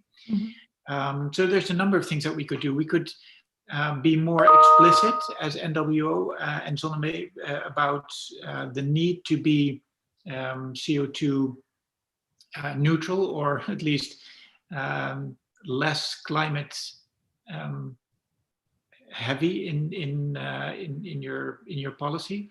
So there's a lot that we could do, and we're working at this moment. So I've been talking to a number of people inside NWO last week, and we're working on a sustainability plan, but it's not there. And I think it's been the need for such a plan has been enormously enlarged. The realization has been sunk in due to COVID. And now you've discussed regulations that could be taken on the part of employees of NWO and committee members. Yep. Are there also things that could be undertaken with regard to applicants?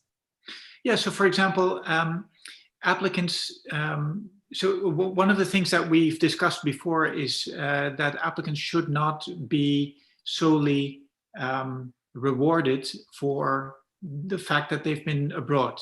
I've always thought that it was a stupid rule that to get a VENI, you needed to have a Rubicon, and for Rubicon, you need to go to some country abroad. So we don't need that, I think. We don't need to have been abroad to be good in our work. That doesn't mean that we should stop giving Rubicons to people. I think it's still a very good idea to spend some time abroad to get a feel of your field abroad, and also for networking. Science is and will remain an international career, so you really have to know the international stage, but it shouldn't be something that you need to do. Another thing is invitations for lectures.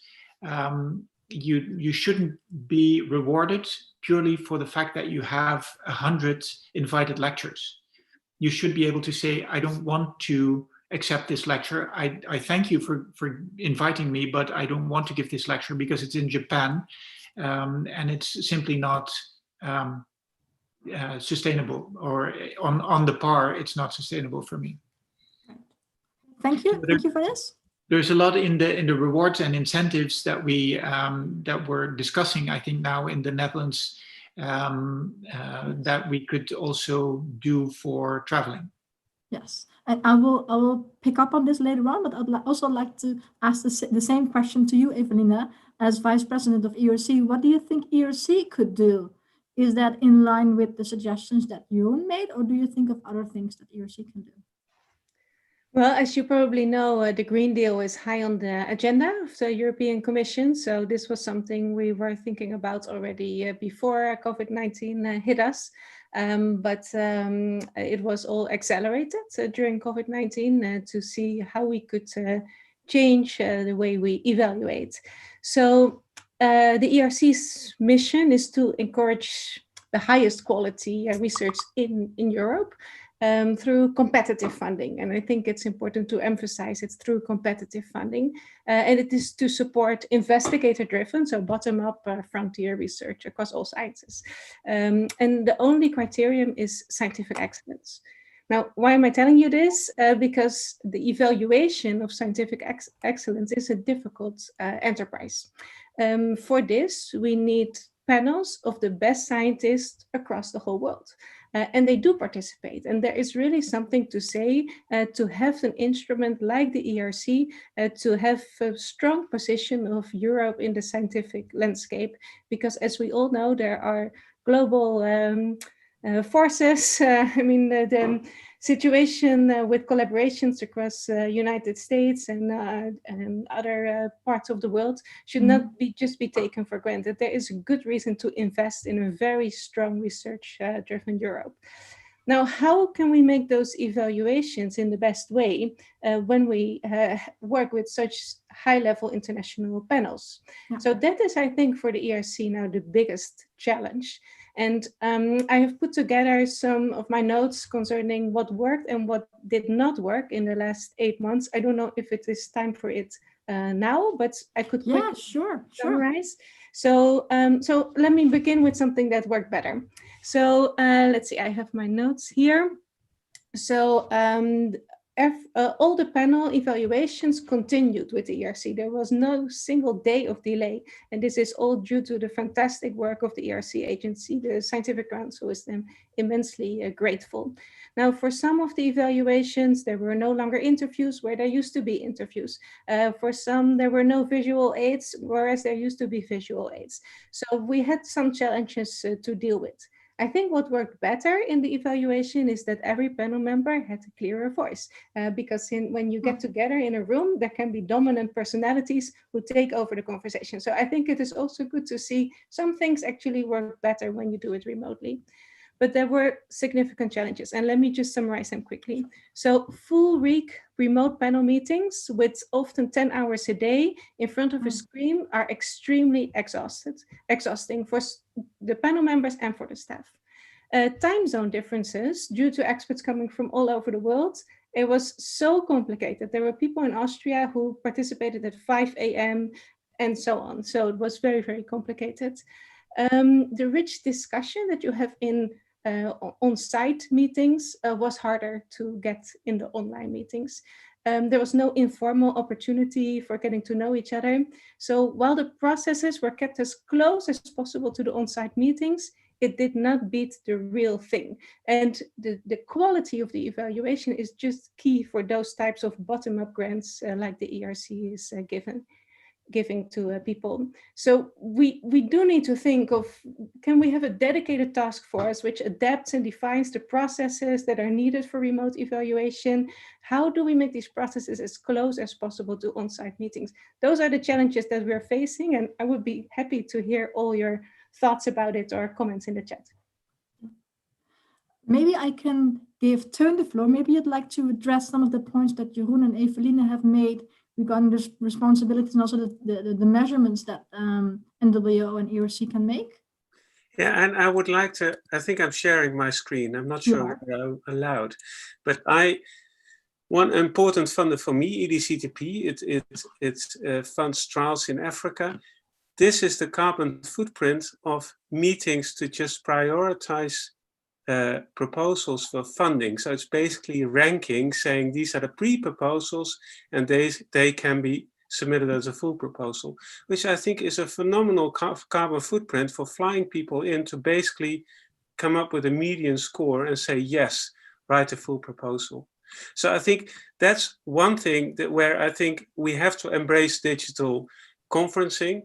And I think we should, and actually now, of course, during COVID, it had to happen virtually and it was more efficient.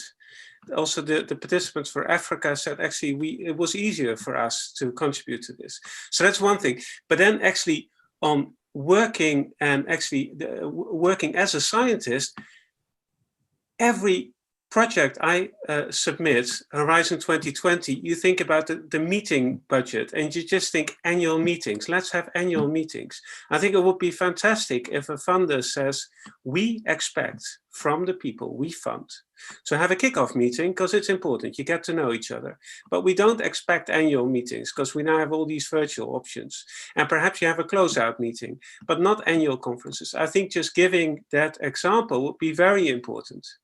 And I think another thing that funders could do is actually come up with a sustainability paragraph for everything you submit. We already have equality and diversity in some of the submission. And I think we need it because these are real important topics. Sustainability also, and think about sustainability. And if it's, people may still write down what they think the funder wants to hear, but at least you stimulate them to think about, yes, research is important. Curiosity-driven research is important, but also the implications are important considerations. So I think those are the things that I think would be fantastic if a funder could take a responsibility for. The Wellcome Trust already has, like on their website, this is what we expect from people we fund. Fly less, and if you have to travel less, if you have to travel, try to travel by train, etc. Mm-hmm. And I think at the same time, of course, also as an employer and as a group leader, you have your responsibility. So in my group, I really say you have to go abroad and you have to have networks. But I think for you, it's more important to go a few times each year to Paris to work with this group than to have that one conference in Australia, because it's important to be visible, but then publications are also important. And now I have one postdoc, and then I'll stop giving examples. I have one postdoc who has a fantastic finding, and I actively take a role as group leader to say, I'm going to promote you for all the virtual meeting seminar series in the groups in Europe and in the US. So you can actually have the floor, but you can't travel anyway, but you still can have the exposure. Thank you, and we'll get to the role that university and departments will play. Jeroen and Eveline, based on the comments that we received from the chat and the Q&A, I've got a critical question for both of you. Jeroen, we have a question from Sanli Face, who says, one of the questions on assignment of the VI from reviewers is the personal international standing of the applicant. Given that the reviewers are chosen internationally, this question correlates with how much those applicants have shown their face on international stage. So the question is, to what extent can we really remove the weight of international presence, or are we, on the current V applications? Yeah, so that's a good question. What we're doing now is re-evaluating how scientists should be recognized. Mm-hmm. And this is a very important discussion that underlies many other discussions, diversity, flying, etc. Yeah. So we should really redefine, I think, this international standing. What is it? Can it also be publication in international journals that have been cited or have been discussed broadly? or something like that. It doesn't need to be travels or invited lectures or something like that. Could you be invited to a lecture and give that lecture digitally, or record the lecture or something like that? It's something that we, I think, are going to discuss much more in the future. And everything is accelerated due to COVID. Yeah. So I would say that for NWO, we are already opening up the discussion of what a good scientist is, what a international stature is for a scientist. So people can just come up with their own, largely with their own definition of a point like that. So I think that is mostly the point that I want to make. Rewards and incentives should be redefined. They are being redefined, and as part of that, traveling and international stature should be discussed as well. Yes. Yeah. So now is the time to really tie it all together. Exactly. Yeah. Eveline, I got a critical question from one of the people in the audience as well, who says, you mentioned that it's quite difficult to get time zones right. And this person said, but how about jet lags? Now people don't have to fly over, adjust to the new time zone. So does that weigh out the disadvantages of different time zones? Yeah, it's a good point. I don't know if it's true. We easily adapt to changes in light, for example, when we're in a new place. I do think it's a lot to ask for people to be present at a panel meeting from 2 a.m. to 10 a.m., for example. So I don't know if it really holds, but still, it's important to also think about it in that way. Yeah, I have to say, when I go to a meeting abroad, I'm just so happy I'm away from my family for a few days. Oh, this is recorded, but anyway, you know what I mean. Just to be in a different kind of environment, mindset to evaluate proposals. It's quite different from being at home, working from home. Yeah. Teun gave some nice suggestions on how we could implement some of these measures. And I was thinking, and as were people from the Jonge Akademie, would it be something that if an applicant applies for ERC or NWO funding and they ask for budget for traveling, that they have to be explicit in why, if they're going to spend it on train, plane, whatsoever, and if they indicate plane, that they have to explicitly argue why they need to fly, to really make them think about, is this necessary, but also to emphasize the importance that NWO or ERC places on being climate friendly. Is that something that could be one of the options? Jeroen? Yeah, definitely. I was in parallel thinking that people are going to hate us even more because there's another set of hoops that they have to jump through. And another thing that NWO and Jonge apparently, determine for people, and that's generally not very well liked, but it's important. And I would say that, yes, this is a fairly easy way for us to steer a little bit in travel behavior. So yeah, I would think that is a good plan. Excellent. And of course, you aren't only board members or presidents or vice presidents, you're also researchers yourself. And Teun already mentioned the responsibilities that universities themselves have and that departments have. Do the three of you agree that it should be a good thing to award each program group or department with a certain quota for kilometers or miles to travel, and that they can divide themselves within the group how they spend these miles or kilometers? Is that something that would be something? I think that would be a good idea, Renske. Absolutely. We'll have to adapt, but it will be a good idea. And I think that all these travels that we do as a group, for example, should really be looked at with caution.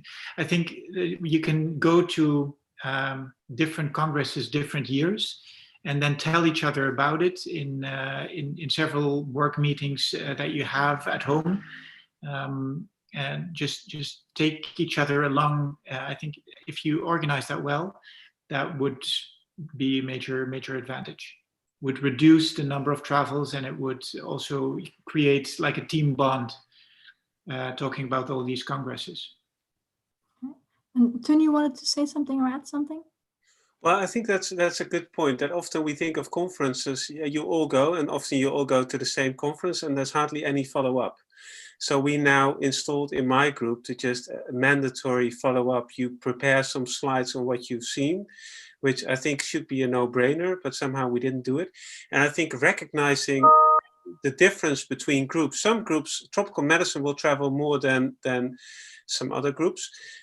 But in at my university, what we hope to do, still working on the details, but to calculate the travel that people did before COVID and then give them like a goal, like reduce it by 25%. We really keep track of people who still fly to London, because that should no longer be reimbursed. And people can win a bronze kiwi, a non-flying bird, as to just stimulate some momentum. And people actually say, I want to be the department that may not fly least, but at least has reduced this considerably, because I think some people still need to travel. And I think there's nothing wrong with traveling, but it's just reducing it. And there's a real sense of urgency. It's not reducing it by 5%, but reducing it substantially and still embracing international collaborations. I think that's the message that's important to bring across. All right, thank you for that. Any thoughts, Eveline? Well, yeah, so a couple of things were mentioned. So first is about whether as a funding agency, there will be kind of checks for traveling. I don't think that will be on the ERC's agenda. So the ERC is there to basically only evaluate an idea. So actually the idea is much more important than the CV of the person doing the research. So there the focus is really what is the best science and what is the idea that is being tested. And I don't believe it is evaluated on whether you traveled or not. So in that sense, it shouldn't matter.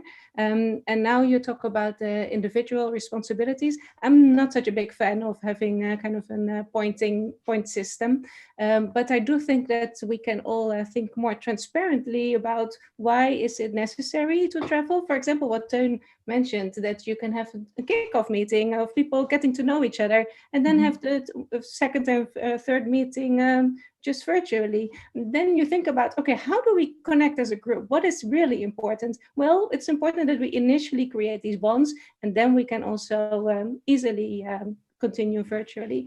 And in the same way, I think for young scientists in the early stages of their career, I can imagine that it's really critical that they learn all these different perspectives and get to know different people. So I would rather look at it more as what is needed for the best scientists and the best personal development, and just get rid of all those types of travel that we really don't need. It's interesting that you mentioned this, because I actually wanted to wrap this panel discussion up with a proposition that we'd say, in particular for our young scholars who are at the start of the academic career, who need to start creating international collaborations. Maybe we should give them the go for international flying. Maybe we should say to the more senior staff, you've had your options, you've had your chances. So would you feel that would be something to say to the relatively more senior staff? We're going to restrict your flying patterns quite substantially, and we do relatively less strict with the more junior staff, who really has to learn how to behave and evolve at conferences. Teun, you wanted to mention? Yeah, I think that I like the idea, but I think it's also a little bit simplistic, that also for conferences and international travel, I go there not only to present my work and to be visible, but to actually really discuss new projects, acquire new funding, talk to funders. And I think that's something that's also important. I think what we have to bring to junior researchers and research all levels to really think about the quality of international interaction. And if you have a good collaboration and you travel somewhere for a longer period, or you travel regularly by train to London, for instance, that is extremely useful. And seeing a different group and a different perspective is extremely important. And I like the Rubicon, and the Rubicon really was very important for my perspective. And I think I needed that time abroad. Right. At the same time, thinking that flying to Australia for a 10-minute oral presentation is going to change your career, it's not.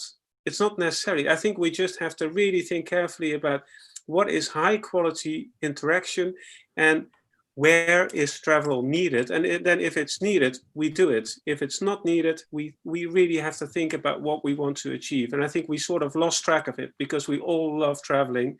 And somehow even that gold status card, it somehow tickles some people. I think some genders more than others, perhaps. I think I often see these men that really get enthusiastic if they're greeted by the pilot. I think we really should change that.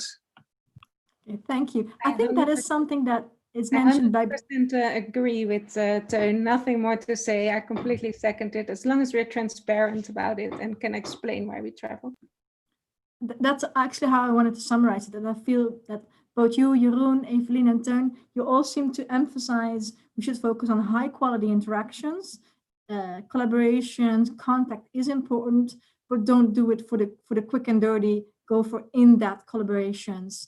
And then you can go abroad and you can fly, but if it's only for the short stays that don't really make you a researcher or a scholar, try to reduce those. Well, I'd like to wrap up this panel discussion with these comments. Thank you so much, all three of you, for participating. I know how valuable your time is. So thank you so much. And I'd like to give you the floor, Erik, again. Thank you. Well, thank you again, Renske, Jeroen, Eveline, Teun. Very nice that that we have this panel discussion. I've certainly learned a lot and a lot of food for thought. So that brings us now to the end of this part of the webinar. And we've heard that we need to reduce academic air travel and how difficult that will be. This is not the end of the discussion, of course. It's only the start. For example, I've just heard that the Staatskundig Gereformeerde Partij has already asked parliamentary questions to the minister about this and what the minister thinks of less flying in academia. And also within the Jonge Akademie, we will continue to push for this topic within, for example, the tracé internationalisering. We hope that you all keep thinking about this too. So to share at least our initial thoughts, we set up a virtual borrel on GatherTown platform. For those of you who haven't seen it before, it's a platform to encourage a coincidental meeting. When you click the link in the chat, that will now come in the chat, you will come to a page where you fill in your name. Then you will be assigned an avatar and what you can change if you want. And then wander through this virtual room where you can chat with people if you're close to them. Note that if others approach you, they will hear your discussions. It's a bit like in real life. So be aware of that. Don't start discussing very private things. To somewhat structure the discussions, we have created 7 different tables. Please see the information board that you see as you enter the virtual room by pressing X. So with that, I'd like to thank all the speakers and panelists for their fantastic contributions. Really, really interesting. I'd like to thank you all for listening and look forward to seeing you all at the virtual borrel.